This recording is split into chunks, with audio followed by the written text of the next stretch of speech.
के नीरव रहेगा silence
Savitri, page 410, Book 5, The Book of Love.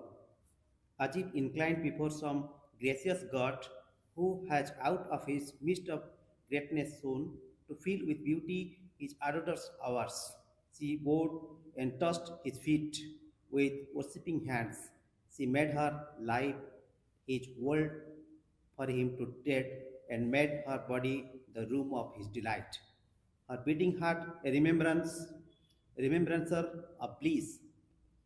He bent to her and took into his own their married yearning joint like older hopes, as if a whole rich world suddenly possessed, wedded to all he had been, became himself, and inexhaustible joy made his alone. He gathered all Savitri into his clasp around her. His embrace became the sign of a loved closeness through slow, intimate years, a first sweet summary of delight to come. One brevity intense of all long life. In a wild moment of two souls that meet, she felt her being flow into him as in waves a river pours into a mighty sea, as when a soul is merging into God to live in him forever and know his joy. Her consciousness grew aware of his alone, and all her separate self was lost in his. As a starry heaven encircles happy earth, he shut her into himself in a circle of bliss and shut the world into himself and her. A boundless isolation made them one. He was aware of her enveloping him and let her penetrate his very soul as is a world by the world's spirit filled as the mortal wakes into eternity, as the finite opens to the infinite. Thus were they in each other lost a while, then drawing back from their long ecstasis trance, came into a new self and a new world.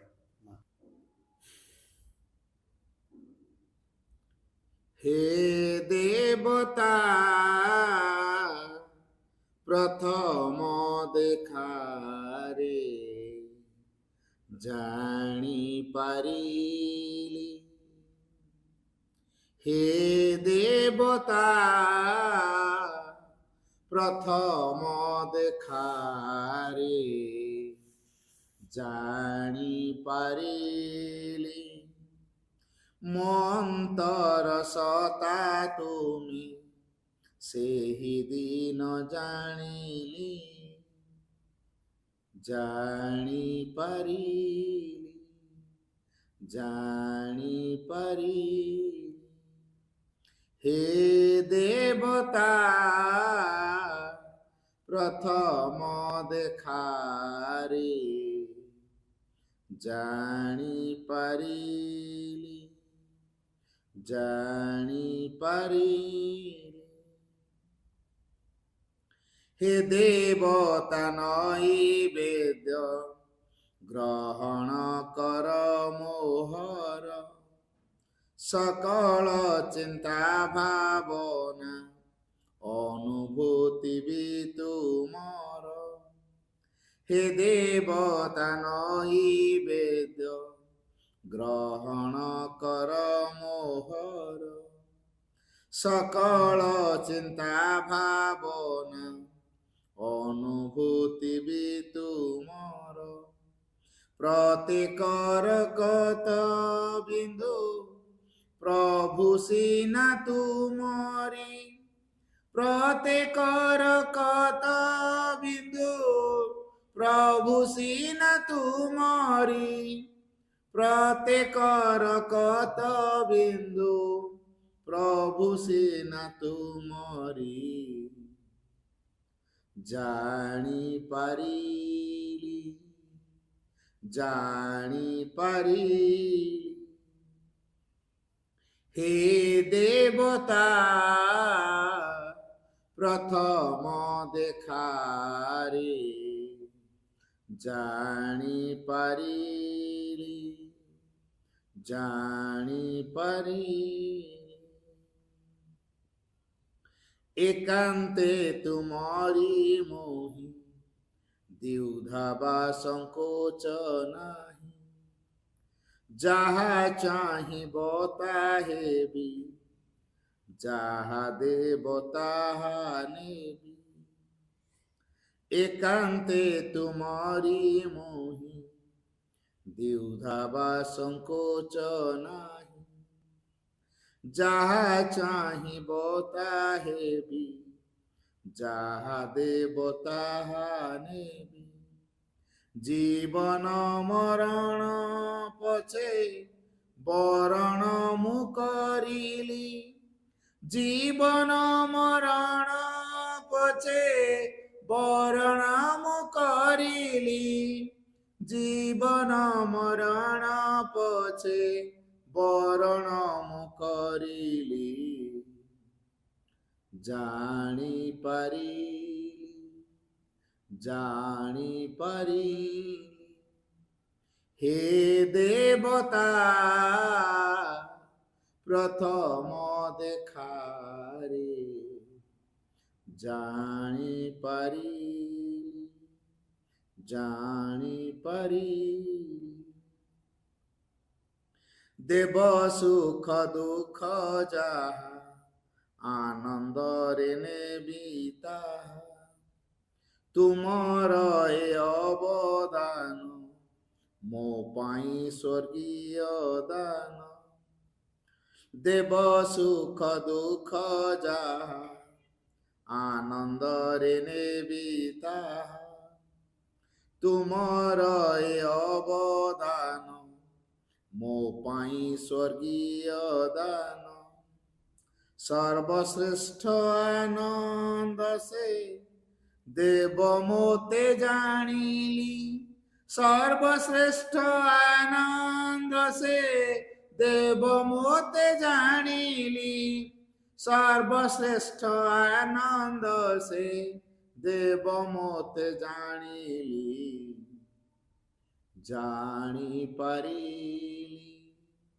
জানি পারিলি হে দেবতা প্রথম দেখারে জানি পারিলি জানি পারিলি ମୋ ଅନ୍ତର ସତା ତୁମେ ସେହି ଦିନ ଜାଣିଲି ଜାଣି ପାରିଲି ଜାଣି ପାରିଲି জানি পারি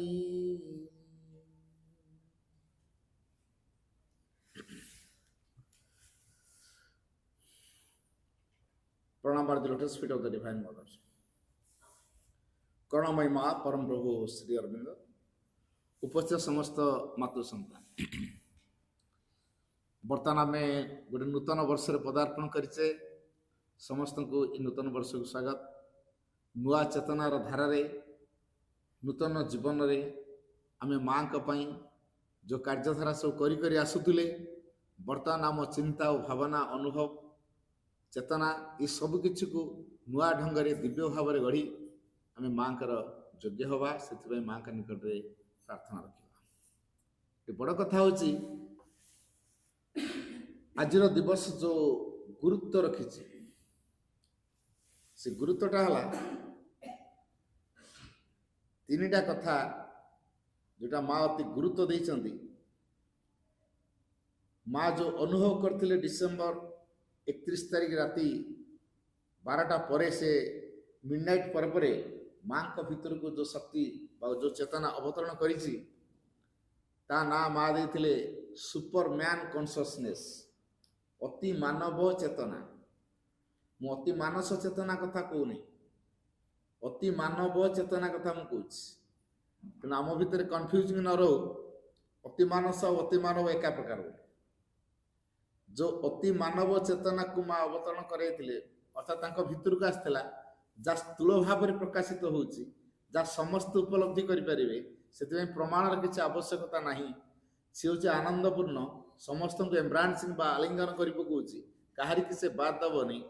ଅର୍ଥାତ୍ ଏଇ ଯେଉଁ ଚେତନା ମା ଅନୁଭବ କଲେ 1969 ମସିହା ଜାନୁଆରୀ 1 ତାରିଖରେ, ସେଦିନର ଉଷା ଥିଲା ଏଇଭଳି ଏକ ଗୋଲ୍ଡେନ ଡନ୍, ସୁବର୍ଣ୍ଣ ଉଷା। ଅନ୍ୟ କୌଣସି ଥରର ଉଷା ଏ ପ୍ରକାର ଗୋଲ୍ଡେନ ଡନ୍ ହେଇନି, କିନ୍ତୁ ଜାନୁଆରୀ 1 ତାରିଖର ଉଷା 1969 ମସିହା ସିଏ ଆମ ପାଇଁ ଥିଲା ଏକ ସୁବର୍ଣ୍ଣ ଉଷା। ଅତିମାନସର ଆଲୋକ ଦ୍ୱାରା ସେ ରଞ୍ଜିତ, ଅତିମାନସ ପ୍ରଭାବରେ ସେ ବଳିଷ୍ଠ, ଶକ୍ତିମନ୍ତ ଏବଂ ସବୁକିଛି ଭିତରେ ତାର ଜ୍ୟୋତିକୁ ସେ ପ୍ରକାଶ କରୁଛି, ସେ ଆନନ୍ଦକୁ ସେ ପ୍ରକାଶ କରୁଛି ଏବଂ ଆମ ଭିତରେ ସେ ଆନନ୍ଦକୁ ସେ ସଞ୍ଚରେଇ ଦେଉଛି। ଯେଉଁ ଅତିମାନବ ଚେତନା ଭିତରେ ତିନୋଟି କ୍ୱାଲିଟି ରହିଛି, ଗୁଣ ତିନିଟା ରହିଛି, ଚରିତ୍ର ତାର ହେଉଛି ତିନିଟା। ପ୍ରଥମଟି ହେଲା ଗୋଟେ ହେଲା ବେନିଭୋଲେନ୍ସି, ବେନିଭୋଲେନ୍ସି ଅର୍ଥ ହିତୈଷିତା, ଆଉ ଗୋଟେ ହେଲା ଟ୍ରାନ୍ସପରେନ୍ସି ସ୍ୱଚ୍ଛତା, ଆଉ ଗୋଟେ ହେଲା ହାରମୋନି ସଂଗତିପୂର୍ଣ୍ଣ। ତେଣୁ ଆମେ ବର୍ତ୍ତମାନ ଦେଖୁଛେ ପୃଥିବୀରେ ଯେତେ ପ୍ରକାର ସବୁ ସମସ୍ୟା ଦେଖାଦେଇଛି, ଚାରିଆଡ଼େ ବିଭୀଷିକା ଦେଖାଦେଇଛି, ଯୁଦ୍ଧର ଘମାଘୋଟ ଚାଲିଛି। ତେଣୁ ଏଇ ଯେଉଁ ଅବସ୍ଥା ଦେଖାଦେଇଛି ଆମେ ୟାକୁ କହିବା ଡିଜାରମୋନି, ଅସଙ୍ଗତି। ଶ୍ରୀ ଅରବିନ୍ଦ ତାଙ୍କର ସିନ୍ଥେସିସ୍ ଯୋଗରେ ଗୋଟିଏ ବାଣୀ ଦେଇଛନ୍ତି, all the problems of the existence are essentially the problem of harmony. All the problems of the existence are essentially the problem of harmony.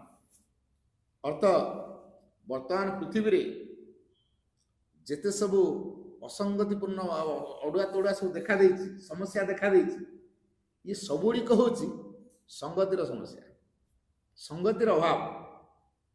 ତେଣୁ ଏଇ ଯେଉଁ ଶକ୍ତି ଆସିଛି ୟାର ସଟନଟି ରଖିଛି ହାରମୋନି ପାଇଁ। ନିଶ୍ଚିତ ସଂଗତିକୁ ସେ ପ୍ରତିଷ୍ଠା କରିବ, କାରଣ ଭଗବାନଙ୍କର କାର୍ଯ୍ୟ ହେଉଛି ସଂଗତିପୂର୍ଣ୍ଣ, କେବେ ସଂଘର୍ଷପୂର୍ଣ୍ଣ ନୁହେଁ। ତେବେ ଏଇଠି ଗୋଟିଏ କଥା ଆମେ ଜାଣିବା, କ'ଣ ସେଇ ସଂଗତି, କ'ଣ ସେଇ ହିତୈଷିତା, କ'ଣ ସେଇ ସ୍ୱଚ୍ଛତା।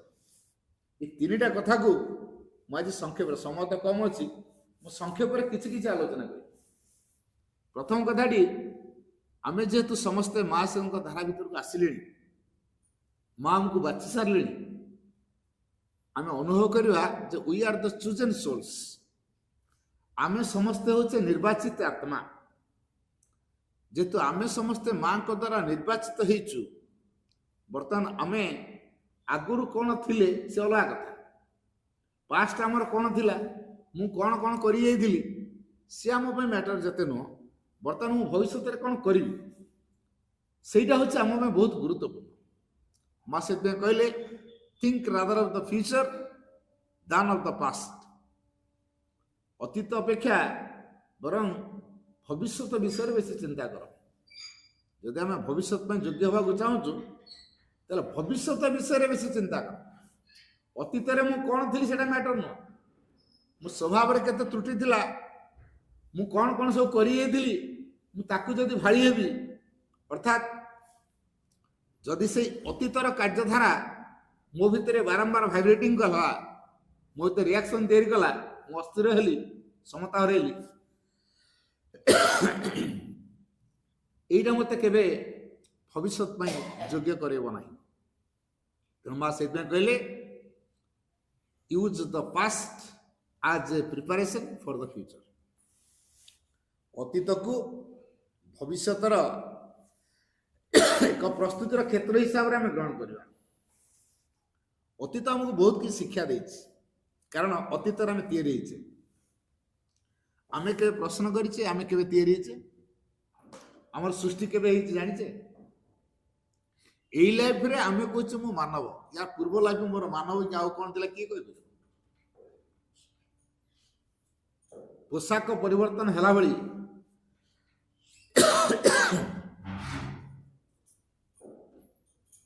ଆମେ ସେଇ ମଣିଷ ଅଛେ, ପୋଷାକ ବାରମ୍ବାର ବଦଳି ଯାଉଛି। ଠିକ ସେଇଭଳି ଅତୀତରେ ଆମେ ସୃଷ୍ଟି ହେଲେ ସମୟକ୍ରମେ ଆମେ ପରିବର୍ତ୍ତନ ହେଇ ହେଇକି ଆସିଛେ। ତେଣୁ ଯୋଉ ଅତୀତରେ ଆମେ ସୃଷ୍ଟି ହେଲେ କଣ ବୋଲି ସୃଷ୍ଟି ହେଇଥିଲେ, କୋଉ ରୂପରେ ତିଆରି ହେଇଥିଲେ, କୋଉ ପ୍ରଭାବକୁ ନେଇକି ଆସିଥିଲେ, କୋଉ ଚେତନାକୁ ନେଇକି ଆସିଥିଲେ, କୋଉ ସମ୍ଭାବନାକୁ ନେଇକି ଆସିଥିଲେ, କୋଉ କାର୍ଯ୍ୟ କରିବା ପାଇଁ ଉଦ୍ଦିଷ୍ଟ ହେଇକି ଆସିଥିଲେ, ଏ କଥା କଣ ଆମେ କେବେ ଜାଣିଛୁ? ଶ୍ରୀ ଅରବିନ୍ଦ ବାଣୀ ଦେଲେ, past is our foundation, present is our material, future is our aim and summit. ଅତୀତ ହଉଛି ଆମର ମୂଳଦୁଆ, ଭିତ୍ତିଭୂମି। ଯୋଉ ଅତୀତ ଉପରେ ଆମେ ଛିଡା ହବା, ତେଣୁ ସେ ଅତୀତଟା କଣ ହବ, ଯେ କଣ ହେଇଥିଲା, ଯେ ଆମେ ତାରି ଉପରେ ବର୍ତ୍ତମାନ ଅତିମାନସ ଚେତନାକୁ ହାସଲ କରିବା ପାଇଁ ଅନୁଭବରେ ଆଣିବା। ତେଣୁ ଯୋଉ ଅତୀତ ଅନେକ କିଛି ସମ୍ଭାବନା ରଖିଛି, ଆମେ ସେ ଅତୀତ ବିଷୟରେ ଏପର୍ଯ୍ୟନ୍ତ କିଛି ଜାଣିନୁ। ଭଗବାନଙ୍କ ପାଖରେ ଆମେ ନିଶ୍ଚିତ କେହି ଶୂନ୍ୟ ନୁହନ୍ତି। ମା ଗୋଟେ ବାଣୀରେ କହିଲେ, ଶିକ୍ଷା ବହିରେ, ଏ child of mind can't B zero. ମୋର କୌଣସି ପିଲା କେବେ ଶୂନ୍ୟ ହେଇପାରେ ନା। ତେଣୁ ଆମେ ଯଦି ମାଙ୍କ ପିଲା, ଆମେ କେବେ ଶୂନ୍ୟ ହେଇପାରିବାନି। ନିଶ୍ଚିତ ଆମ ଭିତରେ କିଛି ନା କିଛି ସମ୍ଭାବନା ଅଛି। ତ ଏଇ ଯୋଉ ମାନବ ସ୍ତରକୁ ଆମକୁ ଅଣାଗଲାଣି, ଅତୀତରେ ଯଦି ସେ ମଞ୍ଜିଟା ନାହିଁ, ତାହେଲେ ଗଛ ହବ ବୋଲି କେମିତି ଆମେ ଆଶା କରିବା? ଯଦି ମଞ୍ଜି ନାହିଁ, ମଞ୍ଜି ଯଦି ମାଟିରେ ପଡିନି, ଗଛ ହବ ବୋଲି ଆମେ କଳ୍ପନା କରିପାରିବା? ତେଣୁ ସେ ମଞ୍ଜି ଭିତରେ କି ମଞ୍ଜି ବର୍ତ୍ତମାନ ଦେଖିକି ଜାଣି ହଉନି। ଏଟା ଲାଉ ମଞ୍ଜି କି କଖାରୁ ମଞ୍ଜି କି ଜହ୍ନି ମଞ୍ଜି, ମଞ୍ଜିକୁ ଦେଖିକି ଜାଣି ହଉନି ତାର ଗଛ କେମିତି ହବ। ମଞ୍ଜି ଯେତେବେଳେ ମାଟିରେ ପଡିବ, ତାର ଖାଦ୍ୟ ସାରକୁ ଗ୍ରହଣ କରିବ, ବାତାବରଣକୁ ଲାଭ କରିବ, ଧୀରେ ଧୀରେ ତା ଭିତରୁ ସ୍ପ୍ରାଉଟ୍ ଆଉଟ୍ ହେଇକି ଆସିବ, ଗଜା ହେଇକି ବାହାରିବ।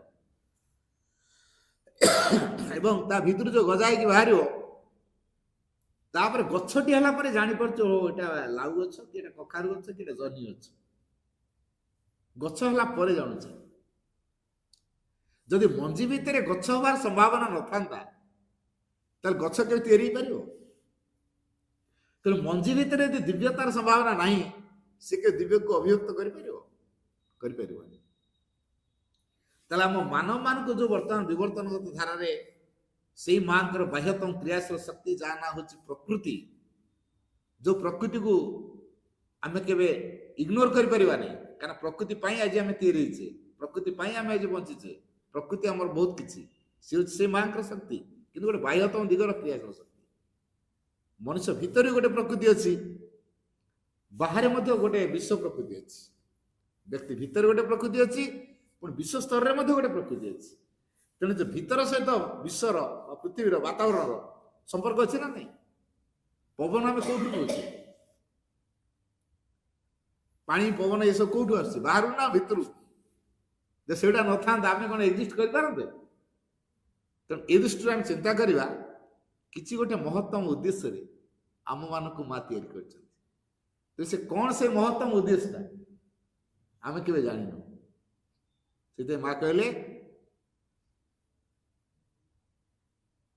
the divine is everything and in everywhere. The divine is everything and in everywhere. ବାକ୍ୟଟା ଟିକେ ଭଲ କି ତର୍ଜମା କରିବା, ଭଗବାନ ହଉଛନ୍ତି ସବୁ କିଛି, ଏଭ୍ରିଥିଙ୍ଗ ଆଣ୍ଡ ଇନ୍ ଏଭ୍ରିୱେୟାର। ସବୁ ଜାଗାରେ ଅଛନ୍ତି ଭଗବାନ, କୋଉଠି ନାହାନ୍ତି ଭଗବାନ? କିଏ ଭଗବାନ ନୁହେଁ? କିନ୍ତୁ ଆମେ କଣ ଜାଣିପାରୁଛେ ସମସ୍ତେ ଭଗବାନ ବୋଲି? ଯଦି ସମସ୍ତେ ଜାଣିପାରନ୍ତେ ଆମେ ଭଗବାନ ବୋଲି, କଳି କିଛି ଆମ ଭିତରେ ହୁଅନ୍ତାନି। କାରଣ ସେଇ ଭଗବାନ ମୁଁ ଯିଏ, ସିଏ ସିଏ ସିଏ ସିଏ ସିଏ ସିଏ ଭଗବାନ ସିଏ। ତେଣୁ କଳି କାହାକୁ ନେଇକି ହବ? ଆମେ ସେପାରେଟ ହେଇକି ଫିଲ୍ କରୁଛୁ ବୋଲି, ଆମ ଭିତରେ ଗୋଟେ ସେପାରିଜିମ ବୋଧ ତିଆରି ହେଉଛି ବୋଲି ଆମ ଭିତରେ ଫାଟ ତିଆରି ହେଉଛି, ଅସଙ୍ଗତି ତିଆରି ହେଉଛି। ତେଣୁ ଏ ଯୋଉ ସେପାରିଜିମ ବୋଧ ନ ଆସିବାର ସୂତ୍ର ହେଲା ଆମ ଭିତରେ ଆମେ ସେ ଡିଭାଇନକୁ ଫିଲ୍ କରିବା ଦରକାର, ଯୋଉ ଭଗବାନ ଆମ ଭିତରେ ଅଛନ୍ତି।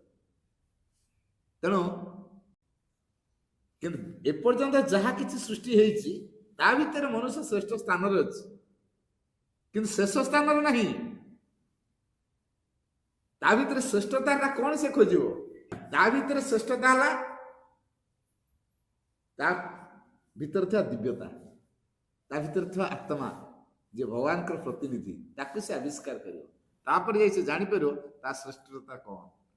ସେଇଥିପାଇଁ କୁହାଗଲା ଯେ man was created to discover the divine। ମନୁଷ୍ୟମାନଙ୍କୁ ସୃଷ୍ଟି କରାଯାଇଛି ଏଇ ଭଗବାନଙ୍କୁ ଆବିଷ୍କାର କରିବା ପାଇଁ। and his mission is, ତାର ଯୋଉ ଏକମାତ୍ର ଆଭିମୁଖ୍ୟ ବା ଲକ୍ଷ୍ୟ ଯାହା ରହିବ, କାର୍ଯ୍ୟଧାରା ଯାହା ରହିବ, ଯୋଉଟା କୁହାଯାଏ ମିଶନ, ଅର୍ଥାତ୍ ତାର ସମଗ୍ର ଜୀବନ ଗୋଟିଏ ଉଦ୍ଦେଶ୍ୟରେ କାର୍ଯ୍ୟ କରିବ, ସେଇଟା ହେଲା ମିଶନ। ଗୋଟେ ମହାନ ଲକ୍ଷ୍ୟକୁ ନେଇକି ଆମର କାର୍ଯ୍ୟପନ୍ଥା, ସେଇଟା ହେଲା ମିଶନ। କଣ ସେ ଲକ୍ଷ୍ୟଟି? ଟୁ ମ୍ୟାନିଫେଷ୍ଟ ଦ ଡିଭାଇନ। ଏଇ ଭଗବାନଙ୍କୁ ସେ ପ୍ରକାଶ କରିବ। ତେଣୁ ଏଇ ଯୋଉ ମାନବ ଭଗବାନଙ୍କୁ ପ୍ରକାଶ କରିବ, ଭଗବାନ କିଏ ସେ ସିନା ଜାଣିଲେ, ସେ ପ୍ରକାଶ ନହେଲେ କେମିତି କରିବ? ମାସିଦିନ ଅତି ଚମତ୍କାର ବାଣୀଟିଏ ଦେଲେ, to understand the divine one must become the divine. ଭଗବାନ କିଏ ବୁଝିବ କେବେ? ଜଣକୁ ଭଗବାନରେ ପରିଣତ ହେବାକୁ ପଡ଼ିବ। ଭଗବାନ କିଏ ଆମକୁ ଦିନ ପଚରାଇଛି ଆମେ କହିପାରିବାନି, ଇଆଡୁ ସିଆଡୁ ଆମ ମାନସିକ ସ୍ତରରେ କଣ ଗୋଟେ କହିବା, ଆଉ ଏଟା ଡିଫର ବି କରିବ। ସମସ୍ତଙ୍କ ଭ୍ୟୁ ଏକା ପ୍ରକାର ହବ ହେଲା। ଯେହେତୁ ସମସ୍ତଙ୍କ ଭ୍ୟୁ ଏକା ପ୍ରକାର ହବ ନାହିଁ, ଅଲଗା ଅଲଗା ହବ, ଏ ଦୃଷ୍ଟିରୁ ଆମକୁ କଣ କରିବାକୁ ପଡିବ? କୋଉ ସ୍ତରରେ ଆମେ ସବୁ ଏକ ହେବା, ଏଇ କଥାଟା ଅନୁଭବ କରିବା। କୋଉ ସ୍ତରରେ ଆମେ ଏକ, ସେ ଯୋଉ ସ୍ତରରେ ଆମେ ଏକ ହବ ସେଇଠି ହାରମୋନି ପ୍ରକାଶ ପାଇବ, ତଳ ସ୍ତରରେ ହବ ନାହିଁ। ତେଣୁ ଚେତନାର ଗୋଟେ ଭୂମିରେ ସଂଗତିଟା ଅଛି, ତଳ ଲେଭେଲରେ ଅଡୁଆ ତଡୁଆ ଅଛି। ଆମେ ବର୍ତ୍ତମାନ ସେ ତଳ ସ୍ତରରେ ଅଛେ। ମୁଁ ମୋ କଥାକୁ ନେଇ କହିବି, ସେ ତା କଥାକୁ ନେଇ କହିବ, ସେ ତା କଥାକୁ ନେଇ କହିବ। Each one is an ଏକ୍ସେପସନ। ପ୍ରତ୍ୟେକ ଏଠି ସ୍ୱତନ୍ତ୍ର ହେଇଛନ୍ତି, ଏକା ପ୍ରକାର ହେଇନାହାନ୍ତି। ତେଣୁ ଚେତନାର ଗୋଟେ ଭୂମିରେ ଆମେ ସମସ୍ତେ ଗୋଟେ। ତେଣୁ ଚେତନାର ସେଇ ସ୍ତରକୁ ଯିବା ପାଇଁ ଆମ ସମସ୍ତଙ୍କୁ ପ୍ରୟାସ କରିବାକୁ ପଡିବ। ତେଣୁ ଏଇ ଯୋଉ କହୁଛୁ to understand the divine one must become the divine. ଭଗବାନକୁ ବୁଝିବାକୁ ହେଲେ ଜଣକୁ ଭଗବାନରେ ପରିଣତ ହେବାକୁ ପଡିବ। ତେଣୁ ଭଗବାନରେ ଆମେ ପରିଣତ ନ ହେବା ପର୍ଯ୍ୟନ୍ତ ଆମେ ଭଗବାନଙ୍କୁ ବୁଝିପାରିବା। ତେଣୁ ଭଗବାନକୁ ଆମେ ବୁଝିବାକୁ ହେଲେ ଭଗବାନରେ ପରିଣତ ହେବାକୁ ପଡିବ। ଯେ ଭଗବାନ ନିଜକୁ ପରିଣତ କରିବାକୁ ଚାହୁଁଛି, ତାର ତ କଣ ହେବାକୁ ପଡିବ? ତାର ସମଗ୍ର ଚିନ୍ତା, ତାର ସମଗ୍ର କାର୍ଯ୍ୟଧାରା, ତାର ସମଗ୍ର ଚେତନା, ତାର ସମସ୍ତ କାର୍ଯ୍ୟ, ଯେତେ ଯାହା ତା ଜୀବନରେ କ୍ରିୟା ପ୍ରତିକ୍ରିୟା ସବୁ ଘଟୁଛି, ସବୁ ଭଗବାନଙ୍କ ପାଖରେ ନିବେଦିତ ହବ। କୂଅ ଭିତରେ ଗୋଟେ ବେଙ୍ଗଟେ ଅଛି, ବହୁତ ବର୍ଷ ଧରି ରହିଲାଣି, ବଡ ହେଇଗଲାଣି। ତାକୁ କଣ କହୁଛି? ବ୍ରାହ୍ମଣୀ ବେଙ୍ଗ ନା କଣ ଗୋଟେ କୁହନ୍ତି, ବଡ ହେଇଯାଇଛି। କୌଣସି କାରଣରୁ ଗୋଟିଏ ବନ୍ୟା ଆସିଲା, କୂଅରେ ପାଣି ପଶିଗଲା, କୂଅଟା ପୁରିଗଲା। ଆଉ ସେଇ ଯୋଉ ବନ୍ୟା ପାଣି ମାନେ ସମୁଦ୍ର ପାଣି ଆସିକି କୂଅ ଭିତରେ ପଶିଯାଇଛି। ସମୁଦ୍ର ଗୋଟେ ବେଙ୍ଗ ଆସିକି ସେଇ କୂଅ ଭିତରେ ରହିଯାଇଛି। କୂଅରେ ଯୋଉ ବେଙ୍ଗ ଥିଲା ବହୁତ ଦିନ ଧରିକି, ସେ କହିଲା ଆରେ ମୋ ରାଜ୍ୟରେ ପୁଣି ଇଏ ଗୋଟେ କୁଆଡେ ଯିବ ଆଇଲା, ମାରି ଦଉଛି ତା ଚାରିପଟେ 3-4 ରାଉଣ୍ଡ ମାରିଦେଲା। ଦେଖ ମୁଁ କେତେ ପାୱାର, ତୁ କିଏ ମୋ ରାଜ୍ୟରେ? ପଚାରିଲା ତୁ କିଏ, କୋଉଠୁ ଆସିଛୁ, ତୋ ଘର କୋଉଠି? ନା ମୁଁ ବି ଗୋଟେ ବେଙ୍ଗ, କିନ୍ତୁ ସମୁଦ୍ର ଆସିଛି। ସମୁଦ୍ର ଏଇଟା କୁଆଡେ? ସମୁଦ୍ର କଣ ଜାଣିନୁ? ନା କଣ ମୋ କୋଉଠୁ ବଡ? କୂଅ ଭିତରେ ଥିବା ବେଙ୍ଗ ସମୁଦ୍ର ଆସିଥିବା ବେଙ୍ଗ କହୁଛି ତ ସମୁଦ୍ରଟା କଣ ମୋ କୋଉଠୁ ବଡ? ବର୍ତ୍ତମାନ ସମୁଦ୍ର ବେଙ୍ଗ କଣ ବୁଝେଇବ ସମୁଦ୍ର କେମିତି? ଶେଷରେ ସେ କହିଲା ତତେ ମୁଁ ବୁଝେଇ ପାରିବିନି, ଆଉ ଥରେ ବନ୍ୟା ଆସିବା ଦରକାର, ତତେ ମୁଁ ସାଙ୍ଗରେ ନେଇକି ଯିବି ସମୁଦ୍ରକୁ। ତାପରେ ସମୁଦ୍ରଟା କଣ ତୁ ବୁଝିବୁ, କୂଅ ଭିତରେ ଥିବା ପରେ ତୁ କଣ ବୁଝିବୁ ସମୁଦ୍ରଟା। ମୁଁ ଏ ଉଦାହରଣ ଦେବାର କାରଣ ହଉଛି ଆମେ ଯୋଉ ମାନବୀୟ ଚେତନା ଭିତରେ ବାନ୍ଧି ହେଇଯାଇଛେ, ସେଇ ଭିତରେ ଭଗବାନ କଣ ବୁଝିବା କେମିତି? ଆମେ ମାନବୀୟ ଚେତନା ଭିତରେ ଅଛେ, ସବୁ ମନ ସ୍ତରରେ ବୁଝୁଛେ। ତେଣୁ ଭଗବାନ ଭଳି ବିଶାଳତାକୁ ଆମ ମାଇଣ୍ଡ ଗୋଟେ କାଲକୁଲେଟ କରିପାରୁନି, କଣ ହେଇଥାଇପାରେ। ଅନରିଚେବଲ ଏରିଆରେ ଅଛନ୍ତି ଭଗବାନ, କେତେ ବିଶାଳ, ମନ ସେ ପହଞ୍ଚି ପାରିବ। ଆଉ ଯିଏ ପହଞ୍ଚି ପାରୁନି ସିଏ କଣ ବୁଝିବ? କୂଅ ବେଙ୍ଗ ସମୁଦ୍ରକୁ ଯାହା ବୁଝିବ, ବର୍ତ୍ତମାନ ଆମେ ଠିକ ମନୁଷ୍ୟର ମନ ଭଗବାନ କଥା କହିଲେ ସେ ସେଇଆ ବୁଝୁଛି, ସେମିତି ଅବସ୍ଥା। ତେଣୁ ଆମକୁ ଅତିକ୍ରମ କରିବାକୁ ପଡିବ। ତେଣୁ ଯୋଉ ପରମ ଚେତନାର ଭୂମିକା ଆମକୁ ଉତ୍ତରଣ କରିବା, ପ୍ରତ୍ୟେକ ଯଦି ଗୋଟିଏ ଭୂମିରେ ସମସ୍ତେ ପହଞ୍ଚିବେ, ଗୋଟେ ଲାଇନରେ ସମସ୍ତେ ରହିଲେ, ଏଇନା ଧର ପାର୍ଶ୍ୱରେ କହିବେ ସମସ୍ତେ ଆସ ସେଣ୍ଟରକୁ, ଡେଷ୍ଟିନେସନ ସମସ୍ତର ଗୋଟେ ହେଲା ନା ନାହିଁ। ଯିଏ ଏଇଠିକି ଆସିଲା ସେ ମାଙ୍କର କଥା କିଛି ଆଲୋଚନା ଶୁଣିପାରିବ, ଆଉ ଘରେ ଥାଇ କଣ ଶୁଣିପାରିବ କି? ସେ କଣ କହିବ, କଣ ଏଠି କଣ ମା ନାହାନ୍ତି ନା କଣ, ଏଇଠି ଥାଇକି ମୋ ମାଙ୍କୁ ପ୍ରେୟାର କଲେ ମା ମୋ କଥା ଶୁଣିବେ। ତାହେଲେ କଲେକ୍ଟିଭଲି ଆମେ ଆସୁଛୁ କଣ ପାଇଁ? ତାହେଲେ ସେଣ୍ଟ୍ରାଲ ପାର୍ଶ୍ୱର ଆବଶ୍ୟକତା କଣ ପାଇଁ ଅଛି? ଆମେ ତ ଘର ମାନଙ୍କରେ କହନ୍ତେ ଓ ମା ତ ମୋଠି ଅଛନ୍ତି, ମୋ ଘରେ ପାର୍ଶ୍ୱର ହଉଛି, ଆପଣ ସେଣ୍ଟର ଯିବା କଣ ଦରକାର? ତାର ସେଣ୍ଟରଟା କରାହେଇଛି କଣ ପାଇଁ? ଏ ବୋଧ ଆମର ନାହିଁ। ହଁ କହିବ ଟିକେ। ତେଣୁ ଏଇ ଯୋଉ ଭାବନା ରଖିଛନ୍ତି, ହେଲା ମୋ ଘରେ ତ ସବୁ ଅଛି, ମୋର ସେଣ୍ଟର ଯିବା କଣ ଦରକାର? ମୁଁ ଏ ଘରେ ଏଇଠି ମା, ଏ ସଂକୀର୍ଣ୍ଣତାର କଥା ହେଲା। କଲେକ୍ଟିଭ ଭିତରେ ଜଣେ ଆସିବ କାହିଁକି? ସପୋଜ ମୁଁ ମୋ ଘରେ ରହିଲି, ଚେତନାରେ ମୁଁ ବହୁତ ଉଚ୍ଚ ଗଲି, 50 ଫୁଟ 60 ଫୁଟ 70 ଫୁଟ 80 ଫୁଟ ଗଲି, କିନ୍ତୁ ଗୋଟିଏ ବାତ୍ୟା ଆସିଲା, ଗଛ ଭଳିଆ ଗଛଟା ଦେଖିଛନ୍ତି ନା, ଡେଙ୍ଗା ହେଇକି ପୁରା ବଢିଯିବ 60 ଫୁଟ 70 ଫୁଟ ଅଛି, ଗୋଟେ ଜୋର ବାତ୍ୟା ଆସିଲା, ଭାଙ୍ଗିଯିବ ନା ନାଇଁ? ଆଚ୍ଛା କହନ୍ତୁ ନା ଦେଖିଆ, ପାହାଡ କେ ପବନରେ ଭାଙ୍ଗି ଯାଇଛି? ହଁ ବାତ୍ୟା ହେଲା, ତଳୁ ମାଟି ଖସିଗଲା, ଅତଡା ଖସିଗଲା, ସେଟା ଅଲଗା କଥା। ପାହାଡ କାହିଁକି ଭାଙ୍ଗୁନି ପବନରେ? ଗଛ କାହିଁକି ଭାଙ୍ଗି ଯାଉଛି? ପାହାଡ କେତେ ପ୍ରଶସ୍ତ ହେଇଛି, ତାକୁ ପବନ ଭାଙ୍ଗି ପାରିବ? କାହିଁକି ଭାଙ୍ଗି ପାରିବନି? କାରଣ ତାର ୱାଇଡ ଅଛି। ତେଣୁ ଆମେ ଯୋଉ ବ୍ୟକ୍ତିଗତ ଭାବେ ଯୋଉ ସାଧନା କରୁଛେ, ହାଇଟରେ ଗ୍ରୋଥ କରୁଛେ, ଏଇଟା ଯଥାର୍ଥ ଭାବରେ ଗ୍ରୋଥ କରୁନି। ହାଇଟରେ ଗ୍ରୋଥ କରିବାକୁ ହେଲେ ଆମକୁ ସତ୍ୟନିଷ୍ଠ ହବାକୁ ପଡିବ, ନିଃସ୍ୱାର୍ଥପରତା ହବାକୁ ପଡିବ, ନିରଙ୍କାର ବୋଧକୁ ଆମ ଭିତରେ ତିଆରି କରିବାକୁ ପଡିବ, ଏବଂ ଭଗବାନଙ୍କ ସେବାରେ ଜୀବନକୁ ନିୟୋଜିତ କରିବାକୁ ପଡିବ। ତାହେଲେ ଯାଇକି ଆମେ ହାଇଟରେ ଗ୍ରୋଥ କରିବା। ନିରଙ୍କାର, ନିଃସ୍ୱାର୍ଥପର, ଭଗବାନଙ୍କ ସେବାରେ ନିୟୋଜିତ ଏବଂ ସତ୍ୟନିଷ୍ଠ ଭାବ, এই ଚାରିଟା କଥାରେ ଆମେ କଣ କରିବା ନା ହାଇଟରେ ଗ୍ରୋଥ କରିବା। ତାପରେ ସେତିକିରେ ଆମ ପର୍ଯ୍ୟାୟ ସରିନି, ତାପରେ ଆସିବା କୋଉଠିକି? କଲେକ୍ଟିଭ ଭିତରକୁ, ସାମୂହିକ କ୍ଷେତ୍ରକୁ। ସାମୂହିକ କ୍ଷେତ୍ର ଆସିଲେ କଣ ହବ? ମୋର ଗୋଟେ ଡିଫେକ୍ଟ ଅଛି, ଶରତ କହିଲେ ଏ ଅଜୟ କଣ ତମେ କଣ ଏମିତି ଏମିତି କରୁଛ, ଏଇଟା କଣ ଠିକ? କହିଦେଲେ ମୋର ସେ ହିତାକାଂକ୍ଷୀ ନା ଅହିତାକାଂକ୍ଷୀ? କାରଣ ମୋ ଭୁଲଟା ମୋ ହାଇଟରେ ଏତେ ବଢି ଯାଇଛି, ସେ ଅହଙ୍କାରରେ ମୁଁ ଫୁଲିଛି, ହାଇଟରେ ଉଠି ଯାଇଛି ନା। କଣ ଜାଣିଛ ତମେ ସବୁ? ଫୁଟାଲେ କହିବେ ହେଲା, କଣ ତମେ ସବୁ ଜାଣିଛ? କାରଣ ମୁଁ ମୋ ସ୍ତରରେ ଅଛି, ଅନ୍ୟମାନଙ୍କ ସ୍ତରକୁ ଯାଇନି, କଲେକ୍ଟିଭ ଭିତରକୁ ଆସିନି। ତେଣୁ ମୋ ଭୁଲଟା ମୁଁ ଜାଣିପାରୁନି। ମୁଁ ଯେତେବେଳେ କଲେକ୍ଟିଭ ଭିତରକୁ ଆସିବି, ଏମାନେ ସବୁ ଗୋଟେ ଗୋଟେ ମିରର ହେଇଯିବେ। ମିରର ହେଇଗଲେ କଣ ଦେଖାଯିବ? କାହାକୁ ଦେଖେଇବି?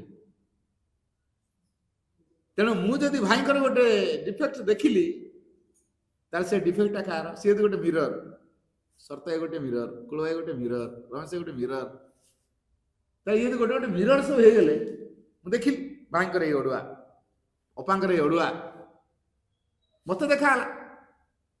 ତେଣୁ ମତେ ଯୋଉ ଦେଖାଗଲା, କାହିଁକି ଦେଖାଗଲା? ମିରରରେ କାହାକୁ ଦେଖନ୍ତି? ଆମେ ମିରରରେ କାହାକୁ ଦେଖନ୍ତି? ନିଜକୁ ଦେଖନ୍ତି।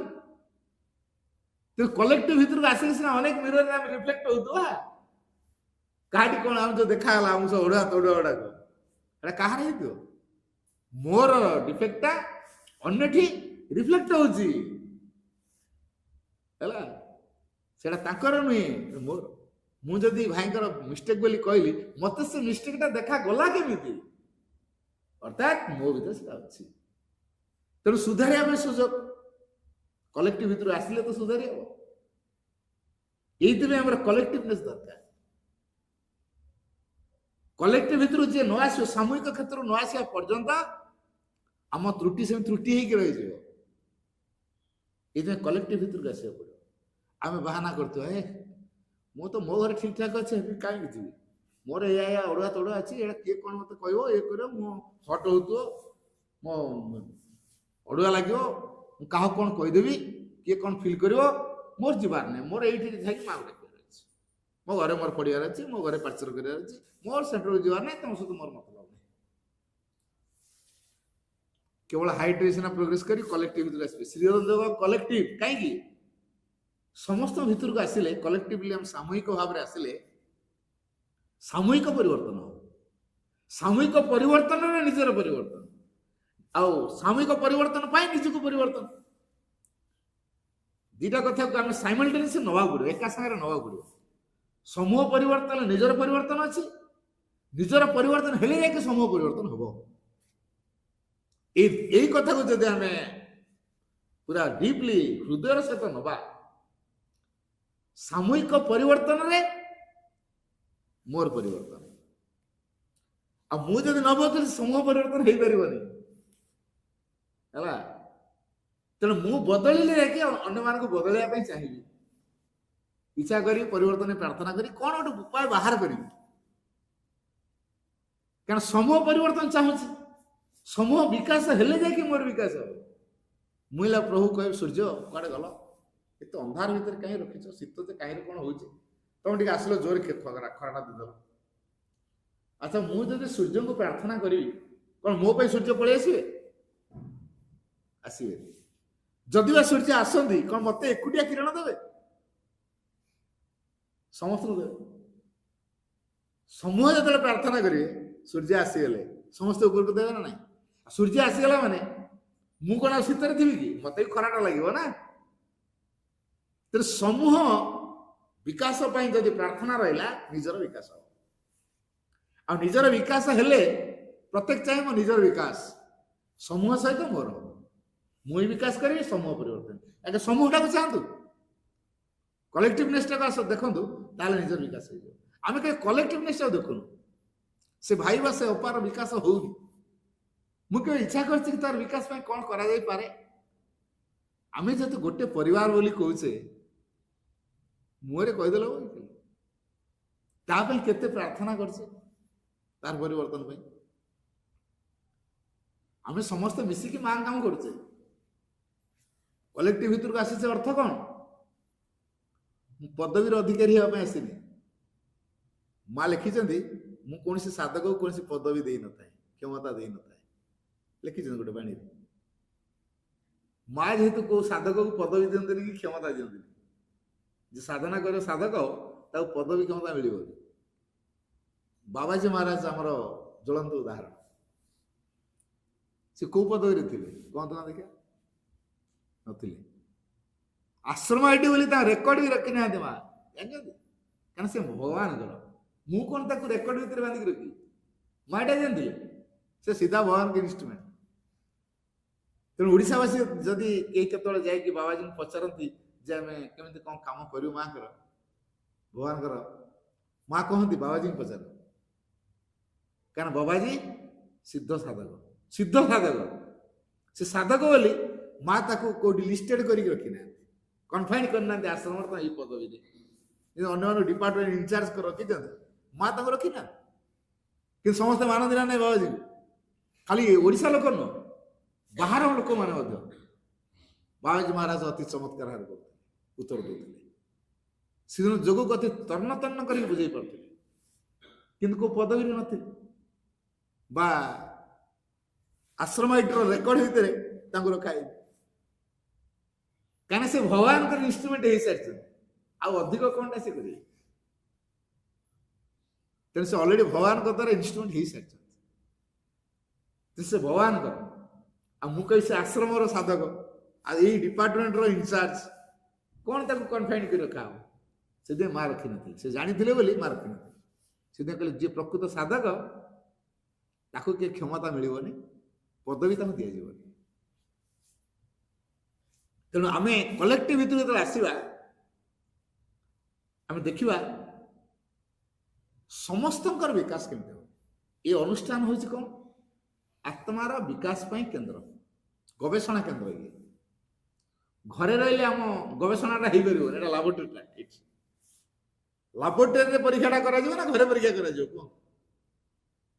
ସାଇନ୍ସ ପିଲାମାନେ ଯେତେବେଳେ ଯାଉଛନ୍ତି ଲାବୋରେଟୋରୀକୁ, ତା ପରୀକ୍ଷା ହଉଛି ବିଭିନ୍ନ ପ୍ରକାର କେମିକାଲ ଫେମିକାଲ ନେଇ କଣ କଣ କଲେ, କୋଉ ପ୍ରକାର କଣ କଲେ କଣ ହୁଏ, ତା ଲାବୋରେଟୋରୀ ଟେଷ୍ଟଟା ହୁଏ। ଇଏ ହଉଛି ଗୋଟେ ଲାବୋରେଟୋରୀ। ମାଙ୍କର କେନ୍ଦ୍ର, ଶିକ୍ଷା କେନ୍ଦ୍ର ହଉ ବା ସାଧନା କେନ୍ଦ୍ର ହଉ, ଇଏ ହଉଛି ଗୋଟେ ଲାବୋରେଟୋରୀ, ଗବେଷଣା କେନ୍ଦ୍ର। ଏଠି ଗବେଷଣା କରାଯାଏ। ପ୍ରତ୍ୟେକ ନିଜକୁ ନିଜେ ଗବେଷଣା କରିବ। କେମିତି ଗବେଷଣା କରିବ? ମତେ କାହିଁକି ଅଡୁଆ ଲାଗିଲା, ଏ କାମଟା ମତେ କାହିଁକି ଭଲ ଲାଗିଲାନି, ସିଏ ଗୋଟେ କାମଟା କଲା, ମତେ କାହିଁକି ସେ କାମଟା ଖୁସି ଦେଲାନି, ମୁଁ କାହିଁକି ତାର ଭୁଲ ବୋଲି କହିଲି, ମୋ ଭିତରେ କାହିଁକି ଭୁଲଟା ପ୍ରତୀୟମାନ ହଉଛି, ମୁଁ କାହିଁକି ଅସ୍ଥିର ହଉଛି, ମୁଁ କାହିଁକି ସମତା ରକ୍ଷା କରିପାରୁନି। ତେଣୁ କଲେକ୍ଟିଭ ଭିତରୁ ଆସିଥିଲେ ସିନା ଏଇ ଜିନିଷଟା ସେ ଜାଣିବ। ଅନ୍ୟମାନଙ୍କର କାମ। ରବୀନ୍ଦ୍ରଜୀ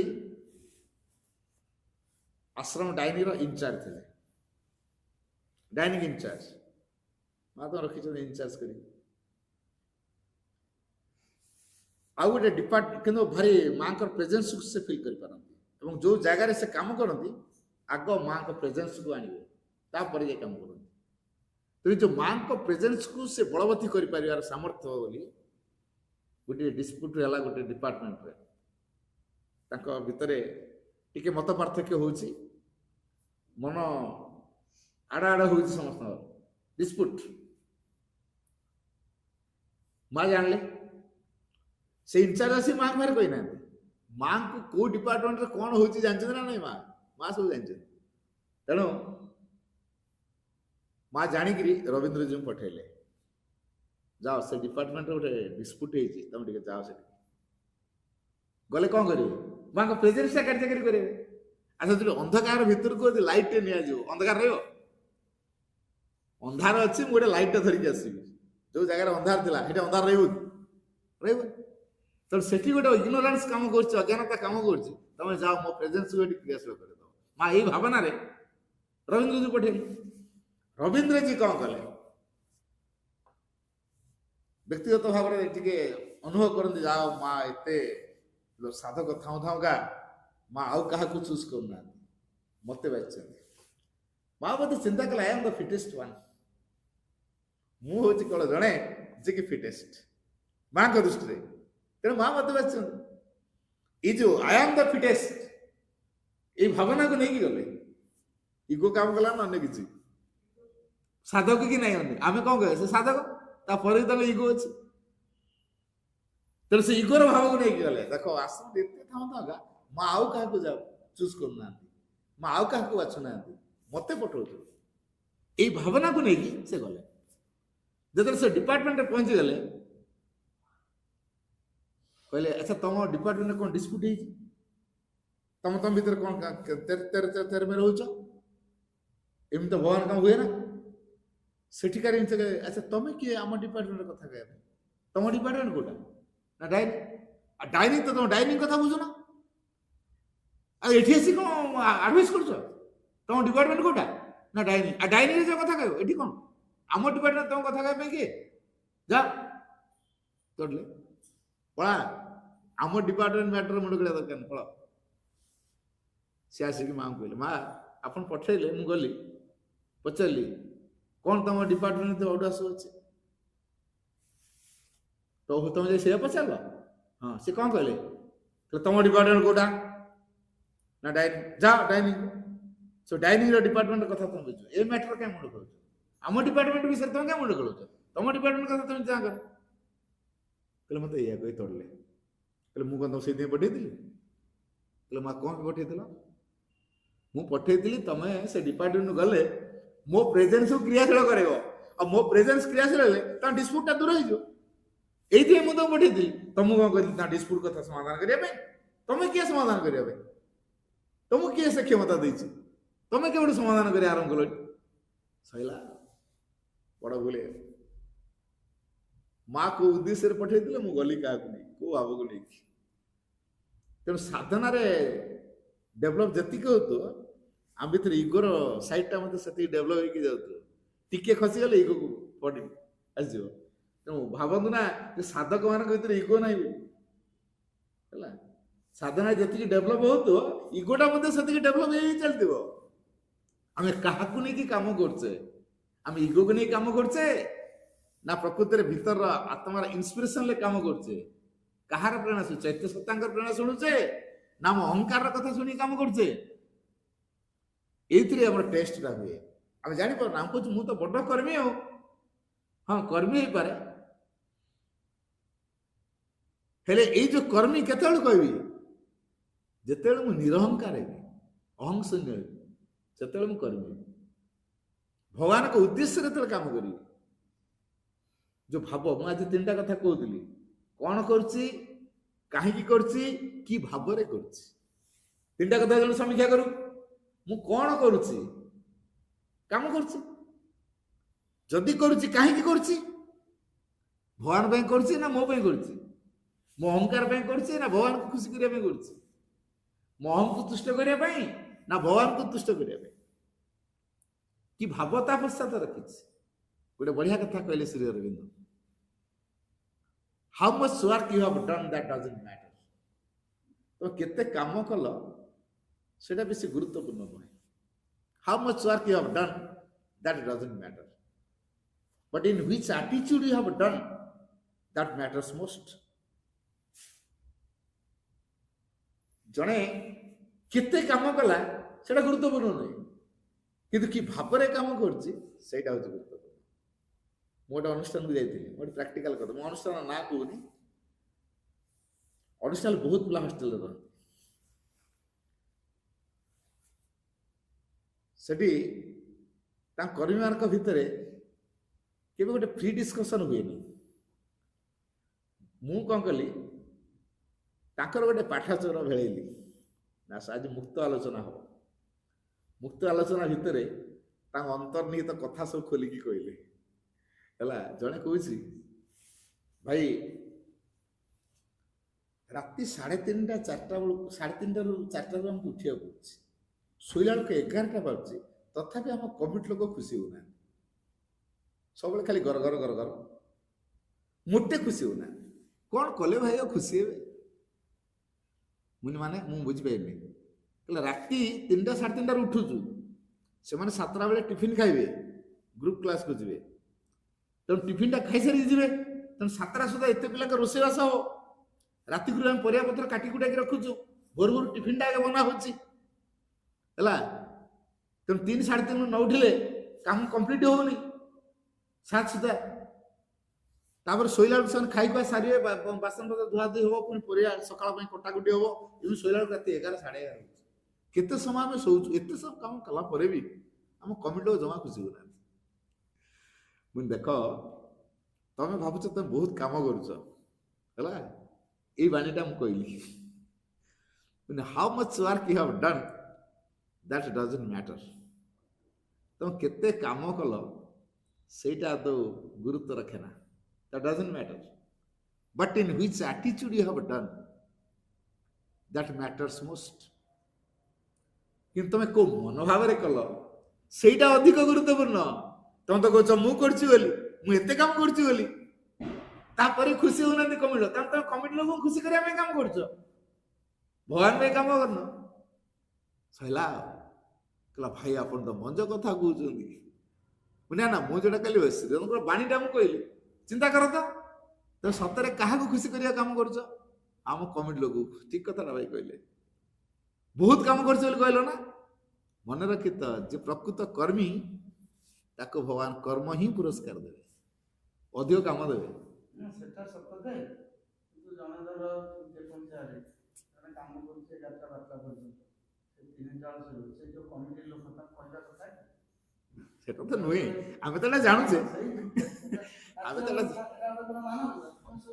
7ଟା ପର୍ଯ୍ୟନ୍ତ 6ଟା ପର୍ଯ୍ୟନ୍ତ ଶୋଇବ, ଯେ କାମ କରୁଛି ତମର କହିବାର ଅଧିକାର ଅଛି। ମାନେ କମିଟି ଲୋକ ଆସିବେ ସକାଳୁ ସକାଳୁ, ତାଙ୍କୁ ଚା ଦିଆଯିବ, ଟିଫିନ ଦିଆଯିବ, ଚା ଖାଇବେ, ମାନେ ବହୁତ ରୟାଲ ଟ୍ରିଟମେଣ୍ଟରେ ତାଙ୍କୁ ରଖା ହବ ହେଲା। କମିଟି ଲୋକ ବୋଲି ଆମେ ଯାଇକି କଣ ସେ ଆମ ସେବା କରିବେ? ହଁ ସେ ଅସଙ୍ଗତିର କାରଣଟା ତ ହଉଛି ଏଇଠି। ମୁଁ ସେଇ ଦିଗଟାକ ଖାଲି ଜଷ୍ଟ କହୁଛି। ବାହାରିଲା ପରା, ଫ୍ରି ଡିସ୍କସନ ମୁଁ ରଖିଥିଲି, ବାହାରିଲା ଅନ୍ତରଙ୍ଗ କଥା ହେଲା, ମୁକ୍ତ ଆଲୋଚନା ରଖିଦେଇଥିଲି। ସବୁ ଅପା ଭାଇ ସବୁ କହିଲେ ବାସ୍ କହିଲେ ଏଇ ପାଠଚଟା ଭାଇ ଏତେ ବର୍ଷ ରହିଲା ପରେ ଆଜି ଗୋଟେ ପାଠଚକ୍ର ଠିକ ଇଫେକ୍ଟିଭ ଅଛି। ଏଇଭଳିଆ ପାଠଚକ୍ର ଆପଣ ଭାଇ ସବୁବେଳେ ଟିକେ ଆସିବେ, ମୁଁ ଆସୁଛି ତ ସବୁବେଳେ ତ ଆସିପାରିବେନି ନା, ଆପଣଙ୍କ କଥା ଠିକ ହେଲା, ମାନେ ତମକୁ ଭଲ ଲାଗିପାରେ, ଆପଣ ପୁରା ମଞ୍ଜ କଥା କହୁଛନ୍ତି, ଆପଣ ପୁରା ନିରପେକ୍ଷ କଥା କହୁଛନ୍ତି। ସେ